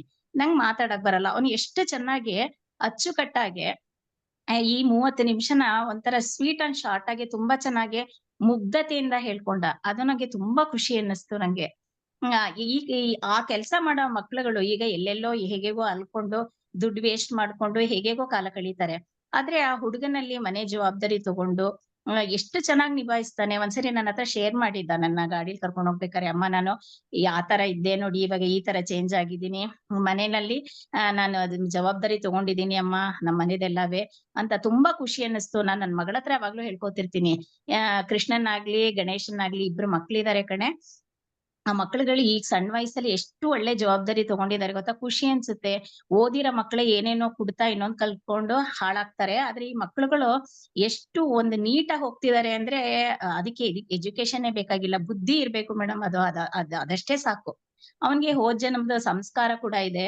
ಒಂಥರ ದೊಡ್ಡವರಂದ್ರೆ ಒಂದ್ ರೆಸ್ಪೆಕ್ಟ್ ಕೊಡೋದು, ಮತ್ತೆ ತುಂಬಾ ಹೆಲ್ಪಿಂಗ್ ನೇಚರ್ ಇದೆ ಅವೆರಡು ಮಕ್ಳುಗಳಿಗೂ. ತುಂಬಾ ಮಾಡ್ತಾರೆ. ನಂಗೆ ತುಂಬಾ ಅಂದ್ರೆ ತುಂಬಾ ಖುಷಿ ಅವ್ರಿಬ್ಬರನ್ನ ನೋಡಿದ್ರೆ ನನ್ಗೆ. ಅದಕ್ಕೆ ನಾನು ಅನ್ಕೊಂಡೆ, ಕೃಷ್ಣ ಬಂದ ತಕ್ಷಣ ನಾನು ಮೆಸೇಜ್ ಹಾಕಿದೆ. ವೆರಿ ಗುಡ್ ಪುಟ ಅಂತ. ನನ್ಗೆ ತುಂಬಾ ಖುಷಿ ಆಯ್ತು ಅವ್ನ್ ಶೇರ್ ಮಾಡಿದ್ದು. ಬೇರೆಯವ್ರು ಹೇಳೋದೆಲ್ಲ ಬಿಡಿ ಮೇಡಮ್, ಅವ್ರಿಗೆಲ್ಲ ಸ್ವಲ್ಪ ತಿಳ್ಕೊಂಡಿರ್ತಾರೆ, ಎಲ್ಲಾ ಹೇಳ್ತಾರೆ ಅವ್ರದ್ದು. ಆದ್ರೆ ಈ ಮಕ್ಕಳು ಹೇಳಿದ್ದು ನಂಗೆ ಭಾರಿ ಖುಷಿ ಆಯ್ತು. ಇವನು ಎಸ್ಪೆಷಲಿ ಕೃಷ್ಣ ತುಂಬಾ ಇಷ್ಟದ ಹುಡುಗ ನನಗೆ. ತುಂಬಾ ಸಂತೋಷ ಆಯ್ತು. ಹೀಗೆ ಮುಂದುವರಿಲಿ, ಅವನ್ ಜೀವನ ತುಂಬಾ ಚೆನ್ನಾಗಿರ್ಲಿ ಅಂತ ನಾನು ಆಶಿಸ್ತೀನಿ madam. Thank you so much ನಂಗೆ ಅವಕಾಶ ಕೊಟ್ಟಿದ್ದಕ್ಕೆ. Thank you Krishna, thank you. Thank you ಅಮ್ಮ. ಮತ್ತೆ ಯಾರಾದ್ರೂ ಏನಾದ್ರು ಶೇರ್ ಮಾಡ್ಬೇಕು ಅಂದ್ರೆ ಅನ್ಮ್ಯೂಟ್ ಮಾಡ್ಕೊಂಡು ಮಾತಾಡಿ. ಕೃಷ್ಣ ನಮಸ್ತೆ. ನಮಸ್ತೆ. ಚೆನ್ನಾಗಿ ಆಯ್ತು. ನಮ್ಮ ಗುರುಗಳ ಆಶೀರ್ವಾದ ಎಲ್ರ ಮೇಲೂ ಇರುತ್ತೆ. ಗುರುಗಳ ಆಶೀರ್ವಾದ ಅವ್ರು ಯಾವಾಗ್ಲೂ ಬೆನ್ನಿಂದಲೇ ಇದ್ದು ಕಾಪಾಡ್ತಾ ಇರ್ತಾರೆ ಅನ್ನೋದಕ್ಕೆ ನೀವೆಲ್ಲ ಉದಾಹರಣೆ. ನೀವೆಲ್ಲ ಫಸ್ಟ್ ಟೈಮ್ ಕಡ್ತಾಳಕ್ ಬಂದಿದ್ದು ನಮ್ ಜೊತೆಲಿ ಪರಿಚಯನೇ ಆಗಿಲ್ಲ, ಸುಮ್ನೆ ನಿಂತ್ಕೊಂಡು. ಆಮೇಲೆ ಕೋಪ ಜಾಸ್ತಿ ಇತ್ತು ಕೃಷ್ಣಂಗೆ. ನಾನು ಅವನ್ನ ಒಡನಾಟದಲ್ಲಿ ಇದ್ದಂಗ್ ನೋಡ್ದಂಗೆ ತುಂಬಾ ಕೋಪ ಎಲ್ಲ ಇಳಿದೋಗಿದೆ. ಕೋಪ ಇಲ್ಲ, ಸಮಾಧಾನಕ್ ಬಂದಿದ್ದಾನೆ. ಗಣೇಶನು ಅಷ್ಟೇ. ಅಂದ್ರೆ ಗಣೇಶನ್ ಸ್ವಲ್ಪ ಇನ್ನೊಂಚೂರು ಇನ್ನೂ ಮಗು ತರ ಆಡುತ್ತೆ. ಅದು ಹಂಗೆ ಇರ್ಲಿ, ಮಕ್ಳ ತರಾನೇ ಆಡ್ಕೊಂಡಿದ್ರು ಚಂದ.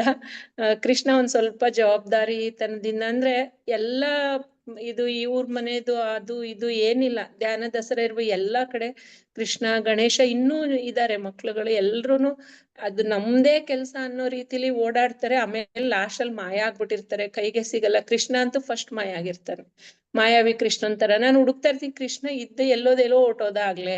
ತನ್ ಕೆಲ್ಸ ಮುಗಿತಾ ಅಲ್ಲಿ ಜಾಗ ಖಾಲಿ ಮಾಡಿರ್ತಾನೆ. ಹಂಗಾಗಿ ತನ್ ಕರ್ತವ್ಯ ಏನಿತ್ತು ಅದ್ ಮಾಡೋದು, ಆಮೇಲೆ ಹೊರಟೋಗ್ಬಿಡೋದು. ಕೃಷ್ಣನಲ್ಲಿ ನಾನ್ ಗಮನಿಸ್ತಿರೋದು, ಅಲ್ಲಿ ಯಾರ ಹೊಗಳಿಕೆಗೂ ತೆಗ್ಲಿಕೆಗೂ ಯಾವ್ದಕ್ಕೂ ಕೃಷ್ಣ ಅಲ್ಲಿ ಸಿಗಲ್ಲ. ತನ್ ಜವಾಬ್ದಾರಿ ಏನಿತ್ತು, ಅದ್ ಏನ್ ಕೆಲ್ಸ ಕೊಟ್ಟಿದ್ರು ಅದನ್ನ ಮಾಡಿ ಮುಗಿಸಿ ಹೋಗ್ತಾ ಇರೋದು ಅಷ್ಟೇ. 3 ವರ್ಷದಿಂದನೂ ನನ್ಗೆ ಚೆನ್ನಾಗ್ ಗೊತ್ತು. ನಾನ್ ಎಲ್ಲಿ ಹೋದ್ರು ನನ್ ಜೊತೆಲಿ ಇತ್ಕೊಂಡು ಚೆನ್ನಾಗ್ ಬರ್ತೇವೆ ಮಕ್ಳು. ಎಲ್ರ ಜೊತೆಲೂ, ನಾನು ಒಬ್ಳ ಜೊತೆ ಅಂತಲ್ಲ, ಎಲ್ರುನು ತನ್ ತಾಯಿ ತರ ತಂದೆ ತರ ಒಂದು ಒಡನಾಟ ಬಾಂಧವ್ಯ ಚೆನ್ನಾಗಿದೆ.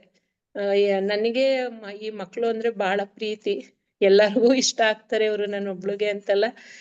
ಹೊಸ ವರ್ಷದ ಆಚರಣೆ ಇರ್ಬೋದು, ಎಲ್ಲದೂ ಇತ್ತೀಚೆಗೆ ಜಾಸ್ತಿ ಮೌನಿ ಆಗಿರೋದು ಕೃಷ್ಣ. ನಾನ್ ಗಮನಿಸ್ದಂಗೆ ಮೊದ್ಲಷ್ಟು ಕೂಡ ಮಾತಾಡೋದೇ ಇಲ್ಲ ಇವಾಗ, ಸ್ವಲ್ಪ ಮೌನ ಜಾಸ್ತಿ. ಅದು ಧ್ಯಾನದ ಪರಿವರ್ತನೆಯ ಮಾರ್ಗ, ಅದ ಹಂಗ ಆಗುತ್ತೆ ಅದು. ಯಾಕಂದ್ರೆ ಇಂಥ ಮಕ್ಳುಗಳು ಮೇಡಮ್ ಹೇಳ್ದಂಗೆ ಹೊರಗಡೆ ನಾನ್ ನೋಡ್ತಾ ಇದ್ದೀನಿ, ಎಷ್ಟೆಲ್ಲಾ ಹಾಳಾಗಿರೋ ಮಕ್ಳನ್ನ. ಯಾಕೆ ಇವ್ರೆಲ್ಲಾ ಧ್ಯಾನಕ್ ಬರ್ಬಾರ್ದು ಅನ್ಸುತ್ತೆ ನನ್ಗೆ. ಆದ್ರೆ ಅವ್ರಿಗೆ ಕರ್ಮ ಕಳಿಬೇಕಲ್ಲ.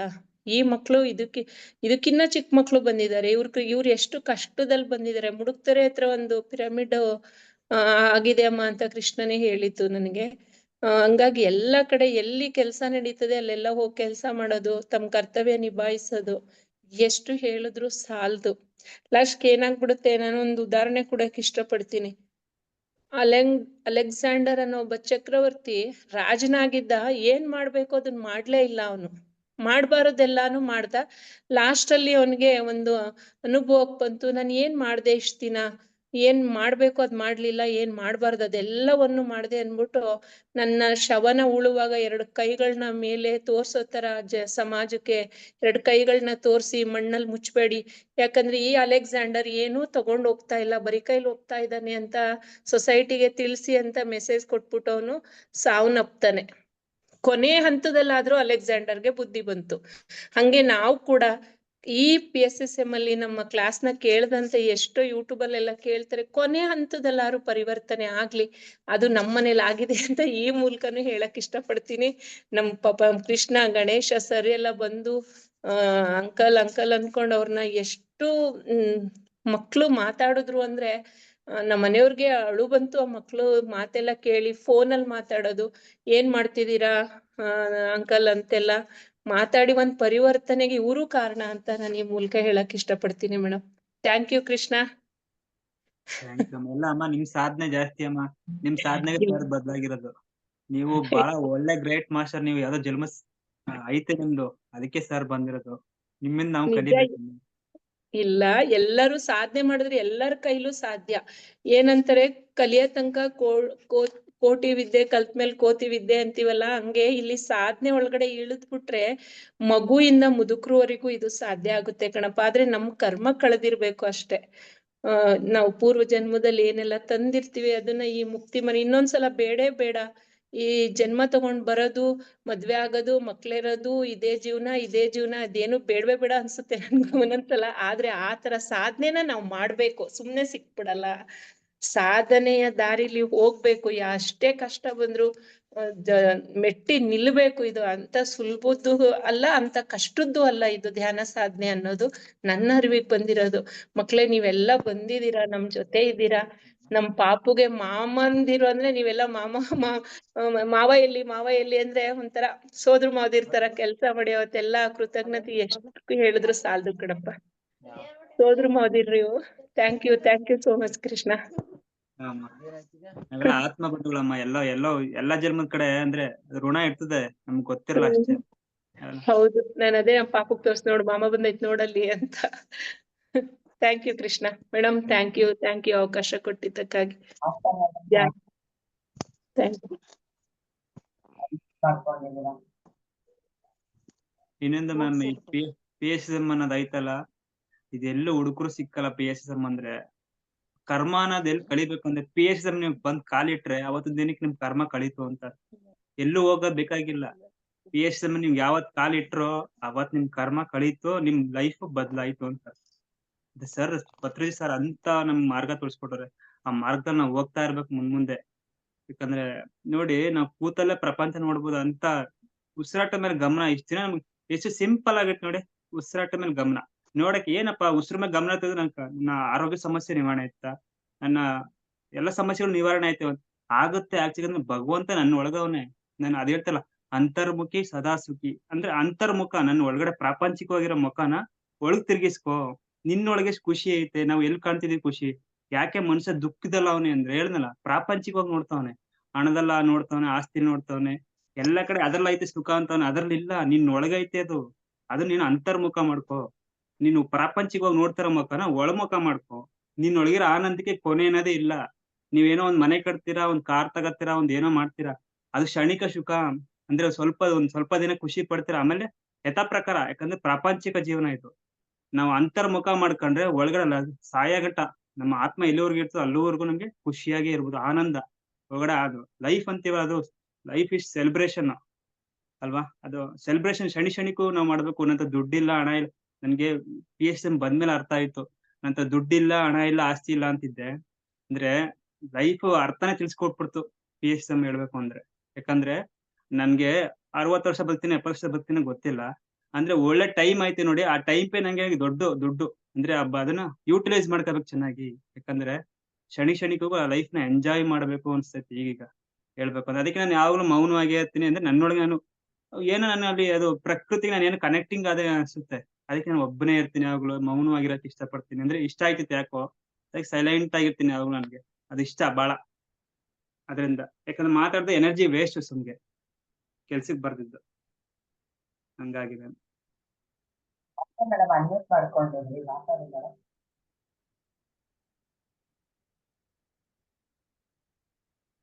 Okay,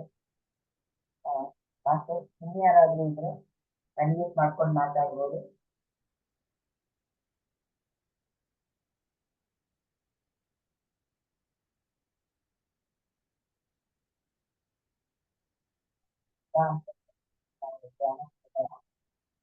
thank you Krishna. ನಿಮ್ಮಲ್ಲಿ Thank you, ತುಂಬಾ ma'am. ಬದಲಾವಣೆ. ಅವಕಾಶ ಕೊಟ್ಟಿದ್ದೀರಿ. ನಾನು ಫಸ್ಟ್ ನಿಮ್ಮನ್ನು ನೋಡ್ದಾಗಿರ್ಲಿಲ್ಲ, ನೋಡ್ದಕ್ಕೂ ಇವಾಗ ನಿಮ್ಮನ್ನು ನೋಡ್ತಾ ಇರೋದಕ್ಕೂ ತುಂಬಾ ವ್ಯತ್ಯಾಸ ಇದೆ. ಧ್ಯಾನ ಮ್ಯಾಮ್. ಅದು ಧ್ಯಾನದ ಮಹಿಮೆ ಅಂತ ನಾನು ನಂಬ್ತೀನಿ. ಹಾಗೆ ಇರ್ಲಿ, ಹೀಗೆ ಪರಿವರ್ತನೆ ಆಗ್ತಾ ಇರ್ಲಿ ಅಂತ ಎಲ್ಲರೂ ನೀವು ಹ್ಯಾಪಿ ಆಗಿರ್ಬೇಕು, ನೀವು ಅನ್ಕೊಂಡಿದ್ದಾಗಬೇಕು, ಸಾಧನೆ ಬೇಕು, ಸಾಧನೆ ಮಾಡ್ಬೇಕು ಅನ್ನೋದು ನಮ್ಮೆಲ್ಲರೂ. Thank you. ಇನ್ನೊಂದು ಮ್ಯಾಮ್ ಹೇಳ್ಬೇಕು ಅಂದ್ರೆ ನಾನು ಯಾರಿಗಾರ ನನ್ನ ಅನಿಸಿಕೆ ಹೇಳ್ಬೇಕು ಅಂದ್ರೆ, ನಾವು ಎಷ್ಟೇ ಬುಕ್ಸ್ ಓದ್ಲಿ, ಎಷ್ಟೇ ನೂರಾರು ಜನದ ಎಕ್ಸ್ಪೀರಿಯನ್ಸ್ ಕೇಳಿ, ನಾನು ಕೂತು ಸಾಧನೆ ಮಾಡಿ ಅಂದ್ರೆ ಏನು ಅರ್ಥ ಆಗಲ್ಲ. ಯಾಕಂದ್ರೆ ಈಗ ನೋಡಿ, ನನ್ಗೇನೋ ಒಂದು ಬುಕ್ಸ್ ಓದ್ದೆ, ನನ್ಗೆ ಅಂದ್ರೆ ಅದು ಮೋಟಿವೇಟ್ ಮಾಡ್ಬೋದು ಅಷ್ಟೇ. ಈಗ ಒಂದು ಬುಕ್ಸ್ ಓದ್ತೀನಿ, ಅದು ತಪ್ಪಲ್ಲ. ಯಾಕಂದ್ರೆ ಬುಕ್ಸ್ ಓದೋದು ಒಬ್ರದ್ದು ಅನುಭವ ಕೇಳೋದೇನಂದ್ರೆ ನಮ್ಗೆ ಮೋಟಿವೇಟ್ ಮಾಡುತ್ತೆ. ಅಂದ್ರೆ ನಮ್ಗೆ ಈಗ ಉದಾಹರಣೆ ಒಂದು ಬೆಂಗಳೂರಲ್ಲಿ ಯಾವ್ದೋ ಒಂದು ಏರಿಯಾಗೆ ಹೋಗ್ಬೇಕು ಅನ್ಸ್ಕೊಂಡ್ಕೊಳ್ಳಿ, ಆ ಏರಿಯಾ ನಮ್ಗೆ ಗೊತ್ತಿದ್ದು, ಆ ಮಾರ್ಗ ನನ್ಗೆ ಗೊತ್ತಿದ್ದಾಗ ಸಲೀಸಾಗುತ್ತೆ ಅದು ಓಕೆ, ಅಂದ್ರೆ ಬೇಗ ಹೋಗಿ ತಲುಪ್ತೀನಿ. ಹಂಗೆ ಬುಕ್ಸ್ ಒಂದು ಎಕ್ಸ್ಪೀರಿಯನ್ಸ್ ಕೇಳಿದಾಗ ನಮ್ಗೆ ದಾರಿ ಸಲೀಸ್ ಮಾಡ್ಕೊಡ್ತದೆ. ಓಕೆ, ಓ ಈ ತರ ಧ್ಯಾನ ಮಾಡಿದಾಗ ಈ ತರ ಅನುಭವಗಳಾಗ್ತವೆ ಮುಂದೆ, ಇದು ಅಂದ್ರೆ ಅದೆಲ್ಲ ನಮ್ಗೆ ಫಸ್ಟ್ ಅರಿವು ಬರ್ತದೆ, ಒಂದು ಐಡಿಯಾ ಸಿಗುತ್ತೆ. ಅದ್ರ ನಾವು ಕೂತು ಧ್ಯಾನ ಮಾಡಿ ಅಂದ್ರೆ ನಮ್ಗೆ ಏನು ಅರ್ಥ ಆಗಲ್ಲ. ಧ್ಯಾನ ಸರ್ ಹೇಳ್ದ, ನೆಕ್ಸ್ಟ್ ಬುಕ್ಸ್, ಆಮೇಲೆ ಸಜ್ಜನ ಸಾಂಗತ್ಯ. ಅಂದ್ರೆ ಮೇನ್ ಧ್ಯಾನ ನಮ್ಮಲ್ಲಿ ಆ ಕೂರ್ನ ಅಂದ್ರೆ, ನಾವು ಕರ್ಕೋಗಿ ಹಿಮಾಲಯಕ್ಕೆ ನನ್ ಬಿಟ್ರು ನನಗೆ ಸಾಧನೆ ಮಾಡ್ಬೇಕು ಅಂತ ನಾನು ನೋಡಕ್ ಬರ್ಲಿಲ್ಲ ಅಂದ್ರೆ, ಹಿಮಾಲಯಕ್ಕೆ ಹೋಗಿ ಕೂತು ನಾನು ಸಾಧನೆ ಮಾಡಲ್ಲ. ಅದೇ ನಾನು ಸಾಧನೆ ನಾನು ಅಟುವಾಗಿ ನಾನು ಮಾಡ್ತೀನಿ ಅಂತ ಕೂತ್ರೆ, ನಾನು ಕೂತಿದ್ದಾಗ ಹಿಮಾಲಯ ಸೃಷ್ಟಿ ಮಾಡ್ಕೊಬಂದು ಅಲ್ವಾ. ಹಂಗಾಗಿ ಸಾಧನೆ ಮಾಡದೆ ಯಾವುದು ಇಲ್ಲಿಲ್ಲ. ದಯವಿಟ್ಟು ಕೂರ್ಬೇಕು. ಅದೆಂತ ಸಮಸ್ಯೆ ಇದ್ರು ಕೂರಿ, ಗಂಟೆ ಕೂತು ಒಳಗೆ ಎನಿ ಟೈಮ್ ನೀವು ಅವೇರ್ನೆಸ್ ಅಲ್ಲಿ ಇರ್ಬೇಕು. ಧ್ಯಾನದ ಅವೇರ್ನೆಸ್, ಬ್ರೀತಿಂಗ್ ಅಬ್ಸರ್ವ್ ಮಾಡ್ತಾ ಇದ್ರೆ ನಿಮ್ಮಲ್ಲಿ ಆಗ ಪರಿವರ್ತನೆ ಬೇರೆ ಅಂತ ಹೇಳಕ್ ಇಷ್ಟಪಡ್ತೀನಿ. Thank you ma'am. 100ಕ್ಕೆ 100 ಸತ್ಯ ಕೃಷ್ಣ. ಈ ಮಾತು ಕೊನೆಯಲ್ಲಿ ಹೇಳ್ತಲ್ಲ, ಈ ಮಾತು 100ಕ್ಕೆ 100 ಸತ್ಯ ಮಾತ್ರ. ಹೌದು. ನಾವೇ ಕೂರ್ಬೇಕು, ನಾವೇ ಸಾಧನೆ ಮಾಡ್ಬೇಕು. ಅದೇ ಮೋಟಿವೇಟ್ ಮಾಡುತ್ತೆ ಹೇಳಂಗೆ. ನಮ್ಮ ಕೈಲೇ ಇರೋದು ನಮ್ಮ ಸಾಧನೆ. ನಮ್ಮ ಒಳಗಡೆ ನಾವು ಅರಿವು ಮೂಡಿಸ್ಕೊಳ್ಳಿಲ್ಲ ಅಂದ್ರೆ ಏನು ಮಾಡಕ್ಕಾಗಲ್ಲ. ಈ ಮಾತು ಇಡೀ 1 hour ಮಾತಾಡೋದಕ್ಕೂ ಇದೊಂದ್ ಪದಕ್ಕೂ ತುಂಬಾ ಅರ್ಥಗರ್ಭಿತವಾಗಿದೆ. Thank you Krishna. Thank you ಕಣಪ್ಪ. Thank you. Basavaraj sir unmute ಮಾಡ್ಕೊಂಡಿದ್ದೆ, ಮಾತಾಡಿದ್ದೆ. Hello madam. ಸರ್ ನಮಸ್ತೆ. ಕೃಷ್ಣ ಸರ್. ಸರ್ ನಮಸ್ತೆ, ಹೇಳಿ. ಸರ್ ನಂದು ಮೊದಲು ಸರ್ ಡೀಪ್ ಆಗಿ ಧ್ಯಾನದಲ್ಲಿ ಹೋಗ್ತಾ ಇದೆ. ಬಟ್ ಈಗ ಸರ್ ಯಾವತ್ತು ಒಂದೊಂದು ದಿನ ಮಿಸ್ ಮಾಡಿದ್ರೆ ಅದು ಕಂಟಿನ್ಯೂ ಡೀಪ್ನೆಸ್ ಬರಲ್ವಲ್ಲ ಸರ್. ಅದು ಯಾವತ್ತು ಒಂದೊಂದು ದಿನ ಸರ್, ಯಾವತ್ತು ಇವಾಗ 2ನೇ ತಾರೀಕು ಒಂದೇ ಒಂದ್ ದಿವಸ ಮಿಸ್ ಮಾಡಿದೆ ಅಷ್ಟೇ. ಸರ್ ಏನ್ ಮಾಡ್ಬಿಡಿ, ಧ್ಯಾನ ನಮ್ಗೆ ಚೆನ್ನಾಗಿ ಅಡ್ಜಸ್ಟ್ ಆಗ್ಬೇಕು. ಅದು ನಾನು ದಾರಿ ಕಂಡ್ಕೊಂಡದ್ದು ಯಾವತ್ತಂದ್ರೆ, ಧ್ಯಾನ ಮಾಡ್ಲೇಬೇಕು ಅಂತಿಲ್ಲ. ಯಾಕಂದ್ರೆ ಆತ್ಮ ನನ್ನ ದೇಹದಿಂದ ಏನು ಹೊರಗಡೆ ಹೋಗಲ್ಲ. ಅದೇನು ಟೈಮ್ ಸೆನ್ಸ್ ಆಗಿ ನಾನು ಕೆಲ್ಸಕ್ಕೆ ಹೋಗ್ತೀನಿ 9 ಗಂಟೆ, ರಾತ್ರಿ 6 ಗಂಟೆ ಬರ್ತೀನಿ ಅಂತ ಏನ್ ಧ್ಯಾನ ಆತ್ಮ ಅನ್ನಲ್ಲ. ದೇಹದೊಳಗೆ ಎನಿ ಟೈಮ್ ಇರುತ್ತೆ. ನೀವು ಯಾವ ಟೈಮಲ್ಲಿ ಧ್ಯಾನ ಕಣ್ಣು ಕೂತು ಮಾಡಬೇಕು ಅನ್ನೋದಿಲ್ಲ. ಒಂದು ಈಗ ನೀವು ಎನಿ ಟೈಮ್ ಒಂದ್ ಕೆಲಸ ಫ್ರೀ ಆಗ್ತಾ ಒಂದ್ 5 ನಿಮಿಷ ಬರೀ ಕಣ್ ಬಿಟ್ಕೊಂಡೆ ಉಸಿರಾಟ ಗಮನ ಮಾಡಿ, ಅದ್ರಲ್ಲೇನ್ ತಪ್ಪಿಲ್ಲ. ಆಮೇಲೆ ಆಕ್ಚುಲಿ ಇನ್ನೊಂದೇನಂದ್ರೆ, ನಮ್ಗೆ ಒಂದು ಟೈಮಲ್ಲಿ ನಮ್ ಮೈಂಡ್ ಒಂದೇ ಕೆಲಸ ಕೊಡ್ಬೇಕು. 2 ಟೈಮ್ ಈಗ ಉದಾಹರಣೆ ಊಟ ಮಾಡ್ತಾ ಇರ್ತೀನಿ, ಫೋನ್ ನೋಡೋದಾಗ್ಲಿ, ಇನ್ನೊಂದ್ ಕೆಲಸ ಮಾಡ್ತಾ ಇರ್ತೀನಿ, ಇನ್ನೊಂದೇನೋ. ಯಾಕಂದ್ರೆ ನಮ್ ಮೈಂಡ್ ಯಾವ ತರ ಅಂದ್ರೆ, ಒಂದ್ ಟೈಮಲ್ಲಿ ಒಂದೇ ಕೆಲಸ ಮಾಡಕ್ ಬರೋದು, 2 ಕೆಲಸ ಮಾಡಕ್ ಬರಲ್ಲ. ಯಾಕಂದ್ರೆ ಅದಕ್ಕೆ ಗೊಂದಲಕ್ಕೆ ಸೃಷ್ಟಿ ಆಗುತ್ತೆ. ಯಾವಾಗ್ಲೂ ನಾವು ಒಂದೇ ಕೆಲಸ ಫೋಕಸ್ ಇಟ್ಟು ಮಾಡಿದಾಗ ನಾವು ಅವೇರ್ನೆಸ್ ಅಲ್ಲಿ ಇರ್ತೀವಿ.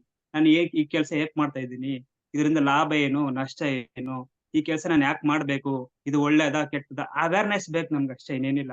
ಎನಿ ಟೈಮ್ ಜಾಗೃತ ಮನಸ್ಥಿತಿ ಇರ್ಬೇಕು.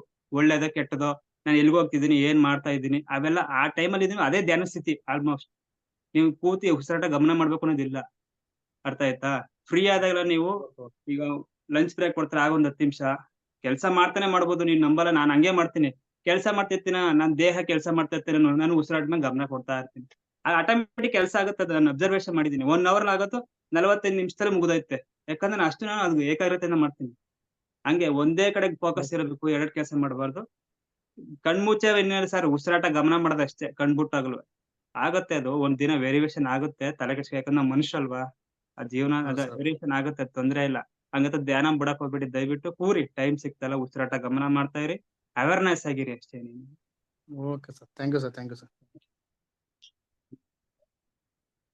ಮತ್ತೆ ಯಾರಾದ್ರೂ ಇದ್ರೆ ಅನ್ಮ್ಯೂಟ್ ಮಾಡ್ಕೊಳ್ಳಿ. ನಿಮ್ಮ ಧ್ಯಾನದ ಅನುಭವಗಳನ್ನು ಹೇಳ್ಬೋದು ಮಾಸ್ಟರ್. ಮತ್ತೆ ಚಿಕ್ಕ ಅನುಭವಗಳು ಏನಾದ್ರು ಇದ್ರೆ ಅದನ್ನು ಹೇಳ್ಬೋದು, ಶೇರ್ ಮಾಡ್ಕೊಳ್ಳಿ. ಇವಾಗ ಕೃಷ್ಣ ಎಷ್ಟು ಇನ್ಸ್ಪಿರೇಷನ್ ಎಲ್ಲರಿಗೂ. ಈ ಒಂದು ಅನುಭವ ಹೇಳ್ಕೊಂಡಿದ್ದು. ಹಾಗೆ ನೀವು ಹೇಳಿದಾಗ ಬೇರೆಯವ್ರಿಗೂ ಇನ್ಸ್ಪೈರ್ ಆಗುತ್ತೆ ನಿಮ್ಮ ಅನುಭವಗಳು. So ಹಾಗಾಗಿ ನಿಮ್ಮ ಅನುಭವಗಳನ್ನ ಶೇರ್ ಮಾಡಬಹುದು.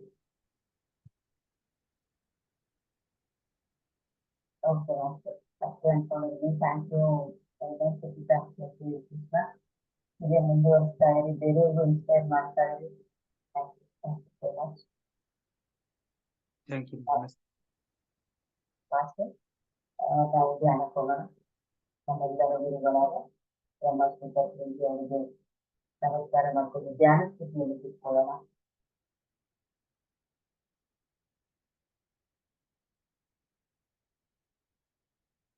ನಮ್ಮ ಎರಡು ಕೈ ಬೆರಳುಗಳನ್ನ ಲಾಕ್ ಮಾಡ್ಕೊಳ್ಳೋಣ. ಕಾಲುಗಳನ್ನ ಕ್ರಾಸ್ ಮಾಡ್ಕೊಳ್ಳೋಣ.